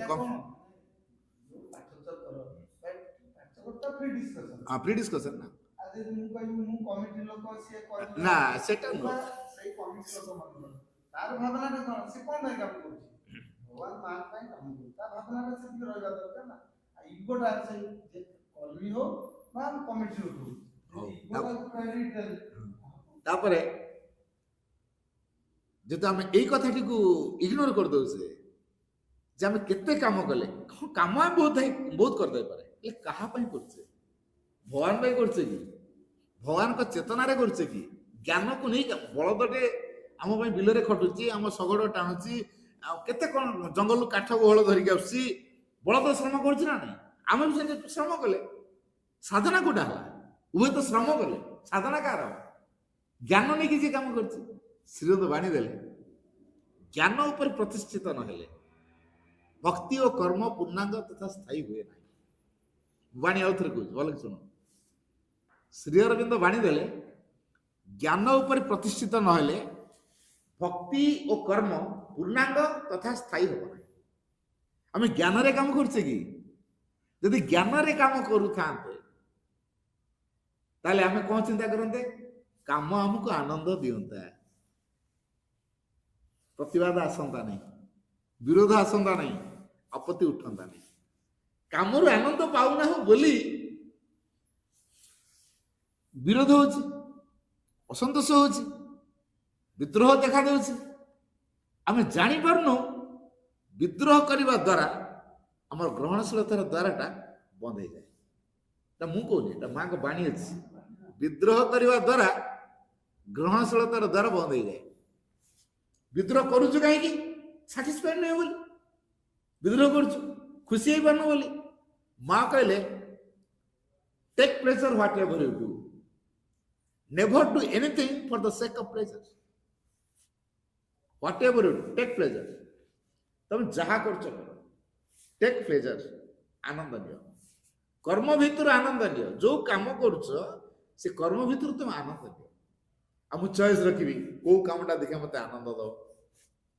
ମତେ ଚଏସ୍ ରଖିଲି କାମରେ, ହଁ ଏଇ କାମଟା ମତେ ଆନନ୍ଦ ଦବ, ସେ କାମ ଦବନି। ଦର୍ଶନ ଦିବସ ହେଲା କି ନ୍ୟୁ ଇୟର୍ସ ହେଲା, ରାତିରେ ଭୋଜି ହେଲା, ସବୁ ଖାଇ ପଳେଇ ଗଲେ, ଟ୍ରେ ଗୁଡା ସବୁ ପଡିଛି, ତ ଧୋଇବ କିଏ? ମୁଁ କଣ ଏଠି ବୁତୁରୁ ଅଛି ନା କଣ ତାଙ୍କର ଟ୍ରେ ଧୋଇବି? ସରିଗଲା କି ନାହିଁ? ସେଠି ସବୁ ପଳେଇ ଯିବେ, ଟ୍ରେ କିଏ ଧୋଇବ? ଶିବିରଟି ଏଠି କରାହେଇଛି, 300-400 ପିଲା ରହିବେ, ଲାଟ୍ରିନ୍ ଆମର 2ଟା ମାତ୍ର, ଆମେ ଟେମ୍ପୋରାରୀ ଲାଟ୍ରିନ୍ 10ଟା କରିଦେଲେ। ଲାଟ୍ରିନ୍ଟା କିଏ ସଫା କରିବ? ମିଟିଂରେ ତ ବସା ହବ, ରାଜି ହେବେନି କେହି। ଲାଟ୍ରିନ୍ ସଫା କରିବି? ମତେ ଦଉଛ ଏଇଟା, ଆରେ ରିସେପସନରେ ରଖ, ମୁଁ ନା ରେଜିଷ୍ଟ୍ରେସନ କରିବି। ମତେ ମାର୍କେଟିଂ ପଠାଅ, ମୁଁ ମାର୍କେଟିଂ କରିବି। ମତେ ମାଙ୍କ ପାଖରେ ଫୁଲ ସଜା ଦିଅ, ମତେ ଗୋଟେ ରୁମ୍ କରିଦିଅ, ମୁଁ ମାଙ୍କ ନାମ ଜପ କରିବି। କି ନହେଲେ ମତେ ଗେଷ୍ଟ ରିସେପସନ ଭିତରେ ମୁଁ ଗେଷ୍ଟଙ୍କୁ ଆପ୍ୟାୟିତ କରିବି, ମତେ ଗେଷ୍ଟ ରଖ। କି ନହେଲେ ଡେଲିଗେଟ୍ ମାନେ କୋଉଠି ରହିବେ ମୁଁ ତାଙ୍କ କଥା ସେଟା ବୁଝିବି। ତାଙ୍କର କମ୍ବଳ ଦେବା ଦରକାର, କି ପାଣି ଗରମ କରି ଦେବା ଦରକାର, କି ବାଲ୍ଟି ଦେବା ଦରକାର, କ୍ୟାଣ୍ଡେଲ ଦେବା ଦରକାର, ଦିଆସିଲି ଦେବା ଦରକାର, ଟର୍ଚ ଲାଇଟ୍ ଦେବା ଦରକାର, କଣ କଣ ଦେବା ଦରକାର, ମୁଁ ମୋର ଏଇଟା ଦେବି। ଆଉ ମତେ ଲାଟ୍ରିନ୍ ସଫା କରିବା କାମ ଦଉଛ, ଏଇଟା ମୁଁ କରିପାରିବି। ତାମାନେ କଣ ମୋର କାମରେ ଚଏସ୍ ହେଇଗଲା। ଯଦି ସାଧନା ଆମେ କରିବାକୁ ଯାଉଛେ, କର୍ମରେ ପୁଣି କାହିଁ ଚଏସ୍ ରହିବ? କର୍ମରେ ଚଏସ୍ ରହିବନି। ଜ୍ଞାନ ଯଦି ରହିବ ଏ ଚଏସ୍ ଆସିବନି। ଅଜ୍ଞାନରେ କର୍ମ କଲେ ଚଏସ୍ ରହିବ। ସେଇଥିପାଇଁ ଶ୍ରୀରନ୍ଦ କହିଲେ ଜ୍ଞାନ ଉପରେ ପ୍ରତିଷ୍ଠିତ ନହେଲେ ଭକ୍ତି ଆଉ କର୍ମ ପୂର୍ଣ୍ଣାଙ୍ଗ ଆଉ ସ୍ଥାୟୀ ହେବ। ବାକି ଟେକ୍ନିକାଲି କାମ କରନ୍ତି। ଦେଖନ୍ତୁ ଜଣେ ଡକ୍ଟର ବାହାରୁ ଆସିଲେ, ତାଙ୍କୁ ମା ପ୍ରଥମେ କାମ ଦେଲେ କାଠ ଗଲାରେ ବସି କାଠ ଓଜନ କରିବେ। ମାଙ୍କର କ'ଣ କମନ ସେନ୍ସ ନାହିଁ ନା କ'ଣ? ଜାଣିପାରୁନାହାନ୍ତି ମୁଁ ଗୋଟେ ଡକ୍ଟର ବୋଲି, ମୁଁ ଡିସ୍ପେନ୍ସରରେ କାମ କରିବା କଥା। ମତେ କାଠ ଗଲାରେ କାଠଟି ପୁରେଇ ଦେଇଛନ୍ତି, କାଠ ଓଜନ କରି ବସିକି। ଏଇଟା ଗୋଟେ କି କଥା? କାହିଁକିନା ମୁଁ ଯୋଉ ଡକ୍ଟର ଏଇ ଯୋଉ ଅହମିକାକୁ ନେଇକି ବଞ୍ଚିଛି, ତାକୁ ଦୂର କରିବା ପାଇଁ କର୍ମ ହଉଛି ପ୍ରକୃଷ୍ଟ ମାଧ୍ୟମ। ବ୍ୟକ୍ତିର ଅହଙ୍କାରକୁ ଦୂର କରିବା ପାଇଁ କର୍ମ ହଉଛି ବଳିଷ୍ଠ ମାଧ୍ୟମ। ତେଣୁ ଯୋଉ କାମ ମିଳିଲା ତାରି ଦ୍ୱାରା ଆମର ଅହଙ୍କାର ଦୂର ହୁଏ। ଜଣେ ପ୍ରଫେସର ଆମର ଓଡ଼ିଶାରୁ ଗଲେ, ସେ ଭାବିଥିଲେ ମତେ ବୋଧେ ଆନ୍ତର୍ଜାତୀୟ ଶିକ୍ଷା କେନ୍ଦ୍ରରେ ଟିଚିଂ ଲାଇନରେ ମତେ ମିଳିବ, କିନ୍ତୁ ମା ଦେଲେ ଯାଅ ଡାଇନିଂରେ ଯୋଉ କ୍ଷୀର ସବୁ ଦିଆହଉଛି ବସିକି ଆଉଟିବ। ପ୍ରଫେସର କ୍ଷୀର ଆଉଟିବେ, ଡକ୍ଟର କାଠ ଗଲାରେ କାଠ ଓଜନ କରିକି ବୁଝିହଉଛି। ତାର ଅନୁମାନ କରନ୍ତୁ ଏଇ ସବୁ କାମ ଏଇ ପ୍ରକାର ଟେକ୍ନିକରେ ମା କାହିଁ କରନ୍ତି? ଅହଂକୁ ଦୂର କରିବା ପାଇଁ। ଆମେ କର୍ମ ଦ୍ୱାରା ଯେ ଅହଂ ଉପରେ ବିଜୟ ଲାଭ କରୁ, ଆମ ଭିତରେ ଅହଙ୍କାରକୁ ଦୂର କରୁ, ଏ ବୋଧ ଆମ ନାହିଁ। ଆଉ ସାମୂହିକ କ୍ଷେତ୍ରରେ କ'ଣ ହବ? ସାମୂହିକ କ୍ଷେତ୍ରରେ ଆସିଲେ ତ ଦାୟିତ୍ୱ ବଣ୍ଟନ ହବ, ବିଭିନ୍ନ ପ୍ରକାର କାମ ଦେଖାଯିବ, କିଏ କୋଉ କାମ କରିବ ଦିଆଯିବ। ଆମେ କଲେକ୍ଟିଭ ଭିତରେ ଆସିବାନି। ମୁଁ ଘରେ ନେଇ କ'ଣ କରିବି? ମୋ ସ୍ତ୍ରୀ ଛୁଆ ପିଲାଙ୍କ ପାଇଁ, ମୋ ପରିବାର ପାଇଁ କାମ କରିବି ନା ମୁଁ ଆସିକି ମାଙ୍କ ପାଇଁ କାମ କରିବି? ରୂପାନ୍ତର କୋଉଠି ହବ? କଲେକ୍ଟିଭ ଭିତରକୁ ଆସିଲେ। ତେଣୁ ଆମକୁ କଲେକ୍ଟିଭ ନିଷ୍ଠା ଦରକାର। ତେଣୁ ଏଇ ଯୋଉ ସେ ଜଣକ କ୍ୱେଶ୍ଚନ କରୁଥିଲେ, ବୋଲେ ଆଉ କ'ଣ କ୍ୱେଶ୍ଚନ ଅଛି କୁହ? କହିଲେ ଭାଇ ବଢିଆ କଥା କହିଲା, କ'ଣ ଆପଣ ତ ଏମିତି କଥା କହୁଛନ୍ତି ମୁଁ ବୋଲତି ବନ୍ଦ, ଆଉ ବାହାର ପ୍ରଶ୍ନ କରିବିନି। ଆଉ ପୁରା ମଞ୍ଜ କଥା ଗୋଟେ ଏକଦମ ଟୁ ଦି ପଏଣ୍ଟରେ କହିଦଉଛନ୍ତି, ଆଉ କ'ଣ କହିବି? ମୁଁ ଏବେ ବୁଝ କାହା ପାଇଁ କାମ କରୁଥିଲ। ମୁଁ ଗୋଟେ ଉଦାହରଣ ଦେଇଥିଲି। ମୁଁ କିନ୍ତୁ ଦେଖ ତମେ ଯେମିତି କହୁଛ ଆଶ୍ରମର ପ୍ରେସରେ, ସେମିତି ଗୋଟେ ଉଦାହରଣ ଦେଲି। ମୁଁ କହିଲି ଆଶ୍ରମ ପ୍ରେସରେ ଜଣେ ସାଧକ ବହୁତ ଦିନ କାମ କଲେଣି, ତାଙ୍କର ଜଣେ ଇନଚାର୍ଜ କେବେ ନୂଆ ମା ରଖେଇ ଦେଇଛନ୍ତି। ମା ସେ ସମୟ ଥିଲେ, ସେ ଇନଚାର୍ଜ ଜଣକ ଏଇ ସାଧକଙ୍କ ପ୍ରତି ଟିକେ ଫେଭର ହେଲେନି ବୁଝିହଉଛି। ତେଣୁ ତାଙ୍କ ପ୍ରତି ସବୁବେଳେ ଟିକେ ରିଜିଡି ଗରଗର କଥାବାର୍ତ୍ତା, ମାନେ ଆବଶ୍ୟକ ପଦାର୍ଥ କଥା କୁହାଯାଉଛି, କଥାବାର୍ତ୍ତା କରୁନାହାନ୍ତି, ଫେୟାର ମିନ୍ସ ନେଉନାହାନ୍ତି କୌଣସି କଥାକୁ, ପାର୍ସିଆଲ କରୁଛନ୍ତି। ଅନ୍ୟମାନେ କାମ କରୁଛନ୍ତି ତାଙ୍କ ପ୍ରତି ଭାରି ରିଲାକ୍ସେସନ, ଆଉ ମୋ ପ୍ରତି ପୁରା ଟାଇଟ୍ ରିଜିଡ୍। ସେ ଆସି ମାଆ କହିଲେ, ମା ସେ ଡିପାର୍ଟମେଣ୍ଟ ଇନଚାର୍ଜ ମୋ ପ୍ରତି ଏଇ ପ୍ରକାର ବିହେଭ୍ କରୁଛନ୍ତି। ସେଠୁ ମା କହିଲେ, ଆଚ୍ଛା ତମ ଇନଚାର୍ଜ ତମ ପ୍ରତି ପାର୍ସିଆଲ କରୁଛନ୍ତି, ଏଇଟା ମୁଁ ଜାଣିଛି ନା ନାଇଁ କୁହ? ହଁ ଆପଣଙ୍କୁ ପୁଣି କିଏ କ'ଣ କରୁଛି କ'ଣ ନାହିଁ, କୋଉ ଭାବରେ କରୁଛି ଆପଣଙ୍କୁ କୋଉଠି ଆଉ ମାଲୁମ? ଆପଣ ତ ସବୁ ଜାଣନ୍ତି। ଆଚ୍ଛା ଜାଣିଲା ପରେ ମୁଁ ନୀରବ ରହିଛି, କିଛି କହିନି, କିଛି ଷ୍ଟେପ୍ ନେଇନି, ନୀରବ ରହିଛି। ତାର ପଶ୍ଚାତରେ କିଛି କାରଣ ଅଛି ନା? ହଁ ନିଶ୍ଚୟ କିଛି କାରଣ ଥିବ ନା। ଆଉ ଆପଣ ଜାଣି ସାରିବା ପରେ ନୀରବ ରହିଛନ୍ତି ମାନେ ନିହାତି କିଛି କାରଣ ଥିବ। ଆଚ୍ଛା ତମେ ଥାର୍ଡ କଥା ପଚାରିଲେ, ତମେ ତମ ଇନଚାର୍ଜକୁ ଖୁସି କରିବା ପାଇଁ ଏଠିକି ଆସି କାମ କରୁଛ ନା ଭଗବାନଙ୍କୁ ଖୁସି କରିବା ପାଇଁ? କୁଆଡେ ଏଠି ଆସିଛ? ନା ଭଗବାନ? ଆଉ ଭଗବାନ ପାଇଁ ତ ଆସିଛ, ତମ ଇନଚାର୍ଜ କ'ଣ କଲା ନ କଲା ତା ବିଷୟରେ ନେଇ କାହିଁ କମ୍ପ୍ଲେନ କରୁଛ? ଚୁପ କହିଲେ, ଆଉ ତାହେଲେ ମାଁ କମ୍ପ୍ଲେନ କରିବେନି। ସରିଲା। ମୁଁ ଠିକ ସେଇ କଥାଟା ତାଙ୍କୁ କହିଲି, ମୁଁ ଦେଖ ସେ ସାଧକ ଏତେ ବର୍ଷ ମାଙ୍କ ପାଖରେ ଥାଇକିରି ତାଙ୍କ ଭିତରେ ବି ଭାବନ୍ତି, ତମ ଭିତରେ ଗୋଟେ ତ ସ୍ୱାଭାବିକ। ଏବେ କୁହ ସାଧନା କୋଉଠି ହବ, କେମିତି ହବ? କମ୍ପ୍ଲେନ କଲେ ହବ? ମା କହିଲେ, never complain, be a burning fire for progress, whatever comes to you take it as an aid for progress। ବାଣୀ ମନେ ହେଲା, ମାଉଥରେ କହୁଛି, whatever comes to you take it as an aid for progress। ତମ ଜୀବନରେ ଯାହା ଆସୁଛି ତମେ ତାକୁ ତମ ଅଗ୍ରଗତିର ସହାୟକ ରୂପେ ଗ୍ରହଣ କର। ଯାହା ଆସିବ ତା ଦ୍ୱାରା ତମ ବିକାଶ ଅଛି, ଅଗ୍ରଗତି ଅଛି, ସଚେତନତା ଅଛି, ଶିକ୍ଷା ଅଛି, ପ୍ରୋଗ୍ରେସ ଅଛି। ଏଇଟା ଏବେ ଜଣା ପଡୁନି, ପରବର୍ତ୍ତୀ ପର୍ଯ୍ୟାୟରେ ଜଣା ପଡିବ। 2 ବର୍ଷ ପରେ ହେଇପାରେ, 5 ବର୍ଷ ପରେ ହେଇପାରେ, 10 ବର୍ଷ ପରେ ହେଇପାରେ, 15 ବର୍ଷ ପରେ ହେଇପାରେ, କିନ୍ତୁ ଜାଣିବ ଦିନେ ମତେ ସେତେବେଳେ ଏମିତି କରାହେଇଥିଲା ବୋଲି ଆଜି ମୁଁ ଏଇ ପୋଜିସନକୁ ଆସିପାରିଛି। ସେଟା ଯଦି କରା ହେଇନଥାନ୍ତା ମୁଁ ଆସିପାରିନଥାନ୍ତି। ତାହେଲେ ସେମାନେ ଯାହା କରିଥିଲେ ଠିକ୍ କରିଥିଲେ। କେତେ ବର୍ଷ ପରେ ଜାଣିଲେ? କେତେ ବର୍ଷ ପରେ କଥାଟା ରିଅଲାଇଜରେ ଆସିଲା? 10 ବର୍ଷ 15 ବର୍ଷ ପରେ ରିଅଲାଇଜରେ ଆସିଲା। କିନ୍ତୁ ପ୍ରଥମ ଅବସ୍ଥାରେ ଆସିନଥିଲା। ପ୍ରଥମ ଅବସ୍ଥାରେ କ'ଣ ଆସୁଥିଲା? ପ୍ରତିକ୍ରିୟା, କମ୍ପ୍ଲେନ ଆସୁଥିଲା। ଏବେ ନା ଯାହା କରିଥିଲେ ଠିକ୍ କରିଥିଲେ। ତେଣୁ କ'ଣ ଘଟୁଛି ନ ଘଟୁଛି ସବୁ ପଶ୍ଚାତରେ ଭଗବାନଙ୍କର ହସ୍ତ କାମ କରୁଛି। ଟିକେ ନୀରବ ରହିବା, ହଠାତ୍ କିଛି କହିବାକୁ ଯିବା ନାହିଁ, ହେଲା, କିଛି କହିବା, ନୀରବ ରହିବା। ହେଲେ କ'ଣ ହବ ଭାଇ? ଆମର ତ ଭିତରେ ତ ପ୍ରତିକ୍ରିୟା ହଉଛି, ଆଉ ନୀରବ କେମିତି ରହିବ ଭାଇ? ଏଇଟା ହଉନି ନୀରବ। ହଁ, ପ୍ରାଥମିକ ସାଧାରଣଟା କ'ଣ ଏତେ 5 ବର୍ଷ ନା 10 ବର୍ଷରେ ହେଇଯିବ?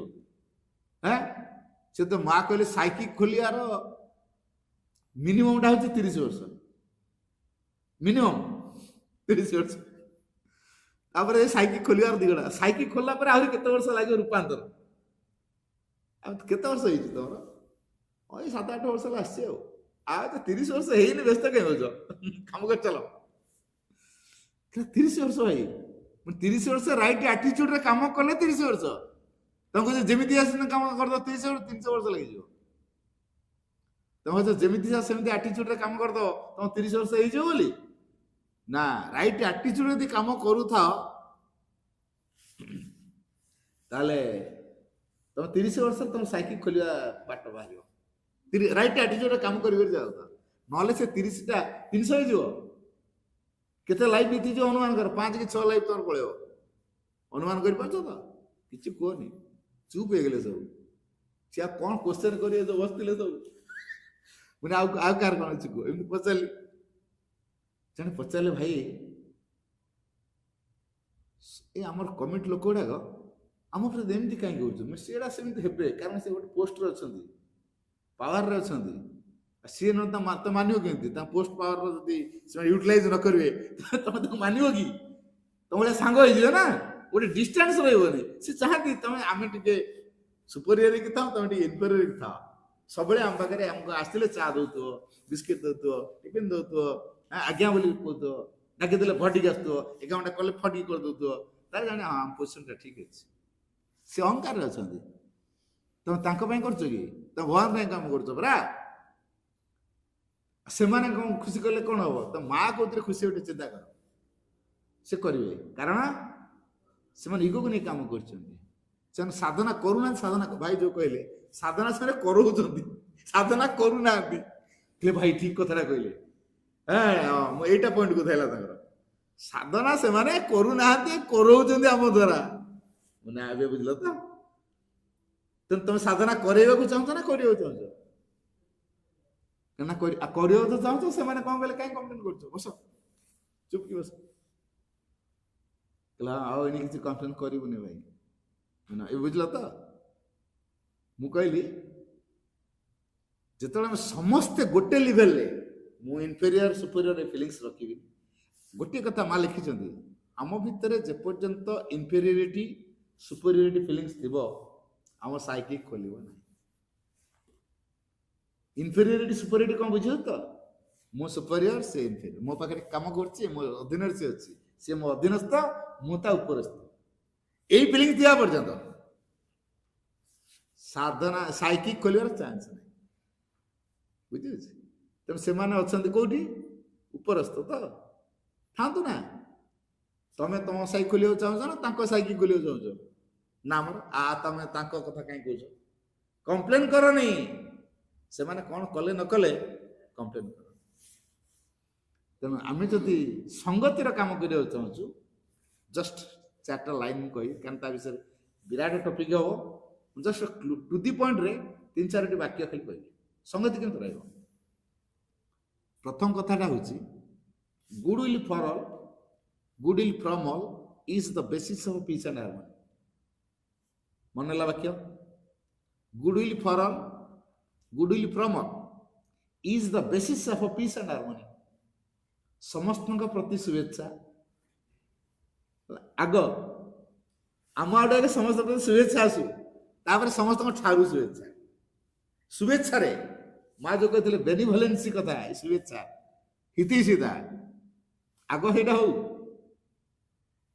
ଦ୍ୱିତୀୟ କଥାରେ କୁହାଗଲା When all is in agreement with one truth or expressing of it, that is harmony. When all is in agreement with one truth, ଯେତେବେଳେ ସମସ୍ତେ ଗୋଟିଏ ସତ୍ୟରେ ଚୁକ୍ତିବଦ୍ଧ ହେଇଥିବେ, ନା ମୁଁ ଏଇ ସତ୍ୟରୁ ବିଚ୍ୟୁତ ହେବିନି, ମୁଁ ଏଇ ସତ୍ୟର ଧାରାରେ କାମ କରିବି, all is in agreement with one truth, ଗୋଟିଏ ସତ୍ୟରେ ଚୁକ୍ତିବଦ୍ଧ ହେବେ, ସେତିକି ବେଳେ ସଙ୍ଗତି ରହିବ। ସେଇଟାକୁ କୁହାଯାଏ ସଙ୍ଗତି ହେଲା। ମୁଁ କହୁଛି ମୋ ଥଟ୍ସ, ସିଏ କହୁଥିବ ତା ଥଟ୍ସ, କଳି ହବ ନା ନାଇଁ ମିଟିଂରେ ବସିନି? ମିଟିଂରେ ବସିଲେ ଗଣ୍ଡଗୋଳ ହୁଏନି? ମୁଁ ବି ଅନେକ ଜାଗାରେ କହିଛି, ପୂର୍ଣ୍ଣାଙ୍ଗ ଶିକ୍ଷାନ୍ତି ଗଣ୍ଡଗୋଳ ହଉନି, ଏଇଟା ପୂର୍ଣ୍ଣାଙ୍ଗ ଶିକ୍ଷା କେନ୍ଦ୍ର ନୁହଁ। ପୂର୍ଣ୍ଣାଙ୍ଗ ଶିକ୍ଷା କେନ୍ଦ୍ର ଯଦି ଗଣ୍ଡଗୋଳ ହଉନି, ଏଟା ପୂର୍ଣ୍ଣାଙ୍ଗ ଶିକ୍ଷା କେନ୍ଦ୍ର ନୁହେଁ। କେମିତି ଭାଇ କ'ଣ ଗୋଟେ କାମ ସ୍କୁଲ କରି ଗଣ୍ଡଗୋଳ କରିବୁ? ଅଟୋମେଟିକ ହବ, ତମେ କ'ଣ କରିବ? ଏଟା ଅଟୋମେଟିକ ହବ। କାହିଁକି? ଭିତର ଦିଗ ଖୋଲୁଛି ନା, କାହାର କେତେ ମାତ୍ରାରେ ଖୋଲୁଛି, ସିଏ ତା ଭିଉ ଦବ, ଇଏ ତା ଭିଉ ଦବ, ମେଳ ଖାଇବନି, ଟଣା ଉଟରା ହେବେନି। ତେଣୁ ଟଣା ଉଟରା ଯେତେବେଳେ ହୁଏ, ଏଠି କ'ଣ ହବ? ଅସଙ୍ଗତି ହବ। ତେଣୁ ଏଇଟା କ'ଣ କରେ, ଏଇ ଯୋଉ ଟଣା ଉଟରା ଭିତରେ ପ୍ରତ୍ୟେକ ଆଉ ଜଣଙ୍କଠୁ କିଛି ଯେତେବେଳେ ଜାଣିଦେଲା, ହଁ ରେ ସତ କଥା, ମୋର ଏଇଟା ଜାଣିବାର ଥିଲା, କରିବାର ଥିଲା, ମୁଁ କରିନି, ଗୋଟେ ଶିକ୍ଷା ଆସିଗଲା। এইভଳିଆ ଟଣା ଉଟରା ହେଇକା ଇଏ ତା ଟାଣନ୍ତୁ, ସେ ତା ଟାଣନ୍ତୁ, ସେ ତା ଟାଣନ୍ତୁ, ହେଇକା ଉପରକୁ ଉଠିବେ। କିଛି ବର୍ଷ ପରେ ସମସ୍ତେ ଗୋଟେ ଲେଭେଲରେ ଆସିଯାଇଥିବେ। ସେଠି ସତ କଥା, ତାପରେ ଆତ୍ମୀୟତାର ଭାବ ତିଆରି ହେଇଯିବ। ଏଇଟା ଗୋଟେ ଲଙ୍ଗ ଟର୍ମ ପ୍ରୋସେସ, କିନ୍ତୁ ହବ, ପ୍ୟାସେନ୍ସ ଦରକାର। ସେଥିପାଇଁ ମା କ'ଣ କଲେ, ଫାଷ୍ଟ ଟଲରାନ୍ସ ଦେନ୍ ହାରମୋନି। ଏଇଟା ଆଗେ ପ୍ରାଥମିକ ପର୍ଯ୍ୟାୟରେ ହବ। ତେଣୁ ଆମକୁ ଟିକେ ସହି ଶିଖିବାକୁ ପଡ଼ିବ। ତାହେଲେ ସମସ୍ତେ ଯେ ସହିପାରୁନି, ସେ ସମସ୍ତେ ଆଣିପାରିବନି। ମତେ ଜଣେ ଭାଇ ଅପମାନ କରି କଥା କହିଲା, କି ଗୋଟେ ଅପାଟ ମନେକରେ କଥା କହିଲା, ମୁଁ ଯଦି ସହି ନ ପାରିବି, କ'ଣ ହେଇଗଲାଣି କି, ମୁଁ ବା 40 ବର୍ଷ 45 ବର୍ଷ ମାନି ଜାଣିନି, ସିଏ ମତେ କହିଦେବ 5 ବର୍ଷ ହେଲା ଆସିନି, ତା କଥା ବୁଝିବି, ପଦବୀରେ ଅଛି ତ ଦେବି ପାନି ନୋଟିସ, କ'ଣ ସେ ଲେଖୁ ଦେଖା, ଯଦି ନହେଲା ଡିସକାର୍ଡ ସାଙ୍ଗେ ସାଙ୍ଗେ। ଏଇଟା କ୍ଷମତାରେ ୟୁଟିଲାଇଜ ନା କ'ଣ? ଏଇଟା କ୍ଷମତାରେ ୟୁଟିଲାଇଜ ହେଲା, ଏଇଟା ନୁହେଁ। ତେଣୁ ସମସ୍ତେ ଗୋଟିଏ ସତ୍ୟରେ ଚୁକ୍ତିବଦ୍ଧ ହବା। ତୃତୀୟ principal, it is in union with the divine and in the divine that true harmony and peace can be established. It is in union with the divine and in the divine. ମୁଁ ଭଗବାନ ସହିତ ଯୁକ୍ତ ହେଲେ, ଭଗବାନଙ୍କ ପାଖରେ ଭଗବାନ ଠାରେ ଯୁକ୍ତ ହେବା ଦ୍ୱାରା ଯଥାର୍ଥ ଶାନ୍ତି, ଯଥାର୍ଥ ସଙ୍ଗତି ରହେ। ଭଗବାନ ସହିତ ଯେ ଯୁକ୍ତ ହେଇକି ରହୁଛି, ଭଗବାନଙ୍କ ପ୍ରେଜେନ୍ସକୁ ଯେ ଫିଲ୍ କରିପାରୁଛି, ତାଙ୍କ ଦ୍ୱାରା ଯେ ଗାଇଡେଡ୍ ହେଇପାରୁଛି, ଆଉ ସିଏ ତାଙ୍କ ଜୀବନର ଅସଲ ବୋଲି ଅନୁଭବ କରିପାରୁଛି, ସମ୍ପୂର୍ଣ୍ଣ ନିଜ ଭିତରୁ ଇଗୋଇଜିମକୁ ଆବୋଲିସ୍ ଯେ କରିପାରୁଛି, ତା ଲାଇଫ୍ ହେଉଛି ସ୍ୱତନ୍ତ୍ର ହେଲା। ତ ସେଇଭଳି ଅବସ୍ଥାଟା ଦରକାର। କ'ଣ କ'ଣ? ପରମ ଚେତନା ଉପରେ ପୂର୍ଣ୍ଣ ନିର୍ଭରଶୀଳତା, ଆତ୍ମାର ପ୍ରେରଣା ଦ୍ୱାରା ପରିଚାଳିତ, ଆତ୍ମାକୁ ଜୀବନର ଗାଇଡ୍ ଉପରେ ମାନିବା, ଆଉ ଆମ ଭିତରେ ଥିବା ଇଗୋଇଜିମକୁ ଆବୋଲିସ୍ କରିବା। ଆମ ଭିତରେ ଯେଉଁ ଅହଙ୍କାର ବୋଧ ଅଛି, abolition of all egoism in oneself, ନିଜ ମଧ୍ୟରେ ସବୁ ଅହଙ୍କାର ବୋଧକୁ ଦୂର କରିବା। ଏଇଟା ହେଲେ ଯାଇ ଆମେ ଭଗବାନଙ୍କ ପାଖରେ କେମିତି ସଙ୍ଗତି ଅଛି, ଶାନ୍ତି ଅଛି ରିଏଲାଇଜ କରିପାରିବା। ତାପରେ ପଏଣ୍ଟ ହେଲା, ଏ ଜେନେରସ୍ heart always forgets the last offenses to re-establish harmony. ଭାଇ ମତେ ଅପମାନିଆ କଥା କହିଛନ୍ତି, ଅପା ମତେ ଅପମାନିଆ କଥା କହିଛନ୍ତି, ମୋର ମନେ ଅଛି। କେତେବେଳେ ଟିକେ ମୌକା ପଡୁନା, ଦେବି ପାନେ ହେଲା, ତାପରେ ତ ମୌକା ପଡୁଛି ଦଉଛି ପାନେ। ଏଇଟା କ'ଣ କାଦୁଅ ଛିଟା ଛିଟ ନା ନାଇଁ? ସିଏ ମୋ ଉପରୁ କାଦୁଅ ଫୋଡ଼ିଛ, ମୋ କାଦୁଅ ସୁଯୋଗ କରିଦିଏ ନା। ତେଣୁ ଏଇଟା ଏଇ ଦ୍ୱାରା ସଙ୍ଗତି ରହିବନି। ତେଣୁ ଆମକୁ ଜେନେରସ୍ ହାର୍ଟ ହବାକୁ ପଡ଼ିବ, ଗୋଟେ ଉଦାର ହୃଦୟ ରଖିବାକୁ ପଡ଼ିବ। ସିଏ ମାଙ୍କ ପାଇଁ ଆସିଛି, ତା ଚେତନା ଅନୁସାରେ ସିଏ କାମ କରୁଛି, ମୁଁ ମାଙ୍କ ପାଇଁ ଆସିଛି, ମୋ ଚେତନା କାମ କରୁଛି। ମୁଁ ଯଦି ପରଫେକ୍ଟ କଲି, ମୋର ବିକାଶ ହେଲା, ସିଏ ଯଦି ଇମ୍ପରଫେକ୍ଟ କଲେ, ତାର ହବନି। ତେଣୁ ମୁଁ ଯେତେ ସହଯୋଗ କରିପାରିଲି, ତାହେଲେ ତାର ବିକାଶ ହବ, ମୋର ବିକାଶ ହବ। ମୁଁ ସହଯୋଗ କରୁନି, ଶୁଭେଚ୍ଛାର ଭାବ ଆସିବନି। ତେଣୁ ଗୋଟେ ଉଦାର ହୃଦୟରେ ଆମେ ଅନ୍ୟ କ୍ଷମା ଦେବା। ସବୁଠୁ ଗୁରୁତ୍ୱପୂର୍ଣ୍ଣ କଥାଟା, ଶେଷ କଥାଟା କହିବି, କାହାର ଦୋଷ ନ ଦେଖିକି ସମ୍ଭାବନା ଦେଖିବା। କ'ଣ କହିଲି ଜାଣିଲେ ତ? କ'ଣ କହିଲି ଜାଣିଲେ ତ? ଏଇଟା ଗୋଟେ ବଡ ଦିଗ, ଯୋଉଟା ବାବାଜୀ କହୁଥିଲେ, ବାରମ୍ବାର କହୁଥିଲେ, ଦୋଷ ଦେଖନି, ସମ୍ଭାବନା ଦେଖ। କାରଣ ବାବାଜୀ ସେ ବ୍ୟକ୍ତିତ୍ୱ ହେଲା। ତେଣୁ ଦୋଷ ନ ଦେଖିକି ସମ୍ଭାବନା ଦେଖ, ସଂଗତି ରହିବ। ତ ସମୟ ହେଇଗଲାଣି, ଆଲୋଚନା କରି ରଖି ପ୍ରଶ୍ନ ହଁ କୁହନ୍ତୁ ଭାଇ। ହଁ। ହଁ। ଅତିମାନସ ଚେତନାର ସ୍ୱରୂପ ହେଲା ସତ୍ୟ ଚେତନା, ଯାହା ହେଉଛି ପୂର୍ଣ୍ଣ ପ୍ରଜ୍ଞା, ତାକୁ ଜ୍ଞାନ ଆହରଣ କରିବାକୁ ପଡ଼େ ନା। ସେ ହେଉଛି ଭଗବାନଙ୍କର ନିର୍ଭୁଲ ସୃଜନଶୀଳ ଶକ୍ତି। ସୃଜନୀ ମାନେ ସୃଷ୍ଟି, ସେ ସୃଷ୍ଟି କରିବ, ଯାହା ମଧ୍ୟରେ ଦିବ୍ୟ ଜୀବନ ନିହିତ ଅଛି, ଯାହା ବ୍ୟକ୍ତି ଜୀବନର ସତ୍ୟଠୁ ଆରମ୍ଭ କରି ମହତ୍ତର ସତ୍ୟ ଯୁଗ ଅଛି, ପରମ ସତ୍ୟ, ତା ଆଡ଼କୁ ଯାତ୍ରା, ସେ ସବୁକିଛି ରୂପାନ୍ତର କରିବ। କିନ୍ତୁ ମାନବ ସ୍ତରରେ ସ୍ଥୂଳ ଭାବରେ ଯେଉଁ ଆନନ୍ଦ, ଯେଉଁ ମାନେ ସାମୂହିକ କ୍ଷେତ୍ରରେ ଯେଉଁ ସଂଗତି ଏବଂ ଯେଉଁ ହିତୈଷିତାର ଭାବକୁ ନେଇ ମାନବ ମଧ୍ୟରେ କ୍ରିୟାଶୀଳ ହେଇଛି, ସ୍ଥୂଳ ଭାବରେ ଯାହା ପ୍ରକାଶିତ ହେଇଛି, ଶରୀର ସ୍ତରରେ ଯାହା କ୍ରିୟାଶୀଳ ହେଉଛି, ସେ ଶରୀରଟାକୁ ସବୁବେଳେ ଇଗ୍ନୋର କରିଦିଅନ୍ତି ନା। ତେଣୁ ମାନବ ସ୍ତରରେ, ଶରୀର ସ୍ତରରେ ସେ ଶକ୍ତିଟା କାମ କରୁଛି, ଯାହାଫଳରେ ଶରୀରର କିଛି ପରିବର୍ତ୍ତନ ହେବ। ଯେଉଁ ଦିବ୍ୟ ଶରୀରଟା ତିଆରି କରିବାରେ ଅତିମାନବ ଚେତନା କାମ କରିବ। ଦିବ୍ୟ ଶରୀରରେ, ଦିବ୍ୟ ଶରୀରରେ ଆମେ ଦିବ୍ୟ ଜୀବନ ଲାଭ କରିବା। ଦିବ୍ୟ ଶରୀରଟା ପାଇଁ ଦିବ୍ୟ ଶକ୍ତିର ପ୍ରବେଶ ଦରକାର। ତେଣୁ ଅତିମାନବ ଚେତନା ସେ ଶରୀରକୁ ତିଆରି କରିବ ଭୌତିକ ସ୍ତରରେ। ତେଣୁ ସେଥିପାଇଁ ଭୌତିକ ରୂପରେ, ଭୌତିକ ସ୍ତରରେ ତାର କ୍ରିୟା ହେଇଛି। ସେ ଆଲୋକମୟ, ସେ ଆନନ୍ଦମୟ, ସେ ପ୍ରେମମୟ, ସେ ସମସ୍ତଙ୍କୁ ଆଲିଙ୍ଗନ କରିପାରେ। ସେ କେବେ ଯୁଦ୍ଧ କରେନି, ସଂଗ୍ରାମ କରେନି, ବିବାଦ କରେନି, ପ୍ରତିହତ କରେନି। ତେଣୁ ସେ ସବୁକିଛିକୁ ଆଦରି ନିଏ ଏବଂ ସ୍ଥୂଳ ଭାବରେ ସେ ପ୍ରକାଶ କରେ। ସେଥିପାଇଁ କୌଣସି କନସେନ୍ଟ୍ରେସନ କରିବା ଆବଶ୍ୟକ କିଛି ନାହିଁ। ସୂର୍ଯ୍ୟ ଉଦୟ ହେଲେ ଯେମିତି ଆଲୋକଟା ଆପେ ଆପେ ଆସିବ, ତେଣୁ ତା ପାଇଁ କୌଣସି ଆଡଭାର୍ଟାଇଜ କରିବା ଦରକାର ନାହିଁ। ଏଇ ଆସ ଦେଖ ସୂର୍ଯ୍ୟ ଆସିଲା, ଆଡଭାର୍ଟାଇଜ କରିବା ଦରକାର କି? ସୂର୍ଯ୍ୟ ଆସିଲେ ଆଡଭାର୍ଟାଇଜ କରିକି ଆସୁଛି କି? ଆସୁନି। ଠିକ ସେଇଭଳି ସେ ଆପେ ଆପେ ପ୍ରକାଶିତ ହେବ। ତେଣୁ ଦିବ୍ୟ ଶରୀରଟି ତିଆରି କଲେ ଆମେ ଦିବ୍ୟ ଜୀବନ ପାଇବା। ସେ ଦିବ୍ୟ ଶରୀର ପାଇଁ ମାନବ ସ୍ତରରେ ମାନବ ହିଁ ସେ ଶରୀର ଲାଭ କରିବ। ଦିବ୍ୟ ମାନବଟେ ହେବ। ଦିବ୍ୟ ମାନବ ହେଲେ ଯାଇକି ଆମେ ଅତିମାନସର ପ୍ରତିନିଧି ହେବା। ଅତିମାନସର ପ୍ରତିନିଧି ହେବା ପାଇଁ ହେଲେ ଏଇ ମାନବ ଅତିମାନବ ହବନି। ଗୋଟେ କଥା ମନେ, ଏଇ ଯେ ଆମେ ମାନବ, ଆମେ କେଉଁ ଅତିମାନବ ହବାନି, ଦିବ୍ୟ ମାନବ ଅତିମାନବ ହବ। ତେଣୁ ଦିବ୍ୟ ଶରୀରରେ ଦିବ୍ୟ ଜୀବନ, ଯୋଉଟା କି ସୁପ୍ରାମେଣ୍ଟାଲ ୱେରେ ତିଆରି ହବ ସେ ଶରୀର। ଆବଶ୍ୟକତା ରହିଛି। ଠିକ ଅଛି, ଗୋଟେ ମିନିଟ ନିରବରେ। ଏଇ ସବୁ ପ୍ରତ୍ୟେକ ଜିନିଷ ଧର ଭାଇ ଆସନ୍ତୁ, ଆଉ କିଏ ଭାଇ ଆସନ୍ତୁ, ଆଲୋଚନା କରୁଛନ୍ତି, ଆଲୋଚନା କରୁଛନ୍ତି, କୋଉଠୁ ଆଲୋଚନା କରୁଛନ୍ତି? ସେ ଜିନିଷଟା ସେ ଖରାପଟା କୋଉଠୁ ଆସୁଛି? କଥା ଭାଇଦାର ଉପସ୍ଥାପନ କରୁଛି। ଏ ଭାଇ ହଉ, ଆଉ ଯୋଉ ଭାଇ ହଉ, କି ଆମକୁ ବି ଆଲୋଚନା କରୁଛନ୍ତି, ମୁଖ୍ୟ ଖୋରାକଟା କୋଉଠି? ଜିନିଷଟା କୋଉଠି ଲିପିବଦ୍ଧ ହେଇଯାଇଛି? ମା ଶିବଙ୍କର ଲେଖା। ତେଣୁ କେତେ ଭାଇମାନେ ଆସିକି ବୁଲିକି କହିବେ, ଯଦି ଆମେମାନେ ନ ପଢ଼ିବା, ଅଧ୍ୟୟନ କଲେ ସବୁ ଜିନିଷ ମା ଶିବଙ୍କ ବହିରେ ଅଛି। ତେଣୁ ଅଧ୍ୟୟନ କଲେ ଏ ଜିନିଷ ଆମେ ପ୍ରଜ୍ଞାଯୁକ୍ତ ହେବା, ତା ଜ୍ଞାନ ପ୍ରାପ୍ତି ହେବା, ଜୀବନ ଯଥାର୍ଥ ଜୀବନ କେମିତି ଆମେ ବଞ୍ଚିବା ତାର ଠିକ ସେ ଲେଖା ହେଇଛି। ମା କହିଛନ୍ତି, ଯେତେ ଯେତେ କଥା କହିଲେ ସବୁ ମା କଥା ନାହିଁ, ବ୍ରହ୍ମ କଥା ନାହିଁ। ମାନବ ଜାତିର ଭବିଷ୍ୟତ ପାଇଁ, ମାନବ ସମାଜର ଭବିଷ୍ୟତ ପାଇଁ ଆମର ଭୂମିକା କ'ଣ ଆମେ ଜାଣିଛୁ ନା।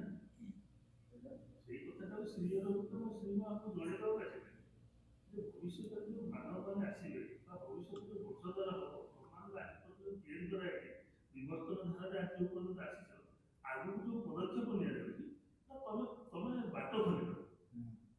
We are not here to do what others do. ଶିକ୍ଷା ବହିରେ ସେଟା ବଢିଆ କହିଛି। ତେଣୁ ପଢିଲେ ଏ କଥା ସବୁ ଆମେମାନେ ଜାଣିବା। ଆମେ ସବୁ ପାଠ ପଢିବା, କିନ୍ତୁ ମା ମାନେ ଅନ୍ୟ ପାଠ ନ ପଢିଲେ ମା ଶିବଙ୍କ ପାଠ ପଢିଲେ ସବୁ ପାଠ ଗୁଡ଼ା ଜାଣିବେ। ଗୋଟେ କଥା ଟିକେ ବ୍ରୋଡନେସ୍ ଦରକାର। ସମଗ୍ର ମାନବ ଜାତି ପାଇଁ ଲେଖିଛନ୍ତି, ସମଗ୍ର ମାନବ ହ୍ୟୁମାନିଟି କଥା କହୁଛନ୍ତି। ଆମେ ଓଡ଼ିଶାରେ ଆଜି ମାନେ ଏଇଟା ଜାଣି ମାନେ ଟିକେ ଟିକେ ପ୍ରଭୁଙ୍କ କୃପାରୁ ମାଙ୍କ କୃପାରୁ ଜାଣିଛେ ବୋଲି ନୂଆ ବର୍ଷରେ କେତେ ହ୍ୱାଟ୍ସଆପ୍ରେ ସବୁ ବନ୍ଧୁମାନେ ଏ କରୁଛନ୍ତି ଯେ ଏଇଟା ଇଂରାଜୀ ନୂଆ ବର୍ଷ। କେତେ କମେଣ୍ଟ ଆସୁଛି ଯେ ଆମେ ଓଡ଼ିଆ ହେଇକି ଓଡ଼ିଆ ନବବର୍ଷକୁ ଭୁଲି ଯାଇକି ଇଂରାଜୀ ନବବର୍ଷ ବୁଝିଲେ ଯୀଶୁ ଖ୍ରୀଷ୍ଟଙ୍କର ଜାନୁଆରୀ ମାସରେ ଏମିତି ହେଇଥିଲା ଫେସିଲେସନ ହେଇଥିଲା ତେଣୁ ମୋ କଥା କହୁଛି କିନ୍ତୁ ମା ଏଠି କ'ଣ କହୁଛନ୍ତି ହ୍ୟୁମାନିଟିର ମାନବ କଥା ସେ ଆମେରିକା ଫ୍ରାନ୍ସ ଚାଇନା ସମସ୍ତ କଥା ସେଠି ଓଡ଼ିଆ ମାନେ ନାହାନ୍ତି ନା ଭାରତୀୟ ମାନେ ନାହାନ୍ତି ତେଣୁ ଏ ସଂକୀର୍ଣ୍ଣତାର ଗଣ୍ଡି ଭିତରୁ ଆମେ କେମିତି ବାହାରିବା ବାହାରିବା କ'ଣ ଆ ଭିତରୁ ପଶି ପଢ଼ିଲେ ପ୍ରଜ୍ଞାଯୁକ୍ତ ହେଲେ ଏବଂ ମୁଁ ଯଦି କରିବିନି ଯେଉଁ ମାନଙ୍କର ଅପା ଭାଇ ହଉ କମିଟି ଲୋକ କ'ଣ ସାଧକ କରାଯାଏ ଯଦି ମୁଁ କହିବି ମୁଁ କମିଟି ଲୋକ ମୁଁ ଅମକ ସଇଲା ତାର ସଇଲା କିନ୍ତୁ ସେଇ ଯେଉଁ ଭାବଟା ଇଗୋ ଭାବଟା ଆମେ ଯାଉଛନ୍ତି ଗୋଟେ ନେତୃତ୍ୱ ମାନେ ନେତା ପାଖକୁ ଆମେ କାଲି ଯାଇଥିଲୁ ଆମର କଲେଜ କାମ ଥିଲା କମିଟି ଲୋକ ଯେତିକି ଯାଇଥିଲୁ ହଁ କମିଟି ଲୋକ ଯେତିକି ସିନିୟର କିନ୍ତୁ ବହି ପାଠ ପଢ଼ି ପ୍ରେରଣା ପାଇକି କମିଟି ମେମ୍ବର ହେଲେ ହଁ ତାପରେ ଆଉ ପଢ଼ିଲେନି କଥା ସେ ତାଙ୍କୁ ଯେଉଁ ପାଠ ପଢ଼ିବା କଥା ସେ ଆଉ ପଢ଼ିଲେନି ସାଧନା କରୁଛନ୍ତି ସେମାନେ ନା ସାଧନା କରୁନାହାନ୍ତି ସାଧନା କରୁଛନ୍ତି ସାଧନା କରୁଛନ୍ତି କରୁନାହାନ୍ତି ହଉ ଆମେ ତାକୁ 8:30ଟାରେ ଦେଖାଯିବୁ ଯଦି ଏଇଭଳି ଆମର ମନୋବୃତ୍ତି ରହିବ ମନେକର ମୁଁ ହେଇଗଲି ମତେ ଗୋଟେ ଦାୟିତ୍ୱ ହେଲା ମତେ ଆସି ଅପେକ୍ଷା କରିବ ନା କିନ୍ତୁ ସେ ଯଦି ଭଗବାନଙ୍କୁ ଭଲ ପାଉଥିବ ସେ କ'ଣ ସେଟା କରି ଆରେ ତାର ମାନେ ସେ ବ୍ୟକ୍ତିଗତ କାମ ତ କରିବ ତାର ଡେରି ହେଇଯିବ ମୁଁ ତ ଭଗବାନ କାମ ସେ ଭଗବାନ ମୋ କାମ ତାକୁ ଏ କାମଟା ସାରିଦେଲେ ସେ ଯାଇନା ଠାକୁରଙ୍କ ସେ କାମଟା କରିବ ନା କି ତାର ବ୍ୟକ୍ତିଗତ କାମ କରିବ ନା ସେ କ'ଣ ଏତେ ଘଣ୍ଟା ଅପେକ୍ଷା କରିବ ତେଣୁ ସେମାନଙ୍କ ଭିତରେ ବା ଆମେ ସେ ପାଳନ କଲେ ଆମ ଭିତରେ ମୁଖ୍ୟ ହେଲା ଅଜ୍ଞାନତା ଏବଂ ଅହଂକାର ଅଜ୍ଞାନତା ଯୋଗୁଁ ଅହଂକାର ତାପରେ ସାଧନା ଗଲେ ସାଇକେଲ ଯାଇଛ ନହେଲେ ଆମେ କହୁଛନ୍ତି କିନ୍ତୁ ତା ପାଇଁ କାମ କରୁନାହାନ୍ତି ଏଇ ପାଠ ଚକ୍ରରେ ଆମେ ଆସୁଛନ୍ତି ଆମେ କ'ଣ ଖାଲି ଦୋଷ ଦେଖାନ୍ତି କି ସେଟା ନୁହେଁ ବାହାର ଲୋକ ଆମେ ଗୋଟେ ଅଲଗା କାମ କଲେ ବାହାର ଲୋକ ତ ଏତେ କୁସ୍ତିତ ଜୀବନ ଆଉ ବର୍ଣ୍ଣନା କରିହେବ କିନ୍ତୁ ଆମେ କ'ଣ ଏଠି ରହିଲେ ପୁଣି ସେ ଜୀବନ କଲେ ଏମିତି ଗୋଟେ ଓଳିଆ ମିଶା ଜୀବନ ଯାଉଛି କିନ୍ତୁ ଏତିକି କୃତଜ୍ଞତା ହେବା ଯେ ଆମେ ପାଠ ଚକ୍ରକୁ ଆସୁଛନ୍ତି ବୋଲି ତାଙ୍କ କୃପାରୁ ଆମେ ସେ ଗ୍ରହଣ କରିଛନ୍ତି ବୋଲି ଆମେ ଏତେ ଗୁଡ଼ିଏ କଥା ଜାଣିବାକୁ ସୁଯୋଗ ପାଉଛୁ ହଁ ହଁ ହଁ ଠିକ୍ ଅଛି ଆମେ ବର୍ତ୍ତମାନ 1 ମିନିଟ୍ ନିରବ ରହିବା ମାଙ୍କ ପାଖରେ କାର୍ଯ୍ୟକ୍ରମକୁ ନିବେଦନ କରିବା।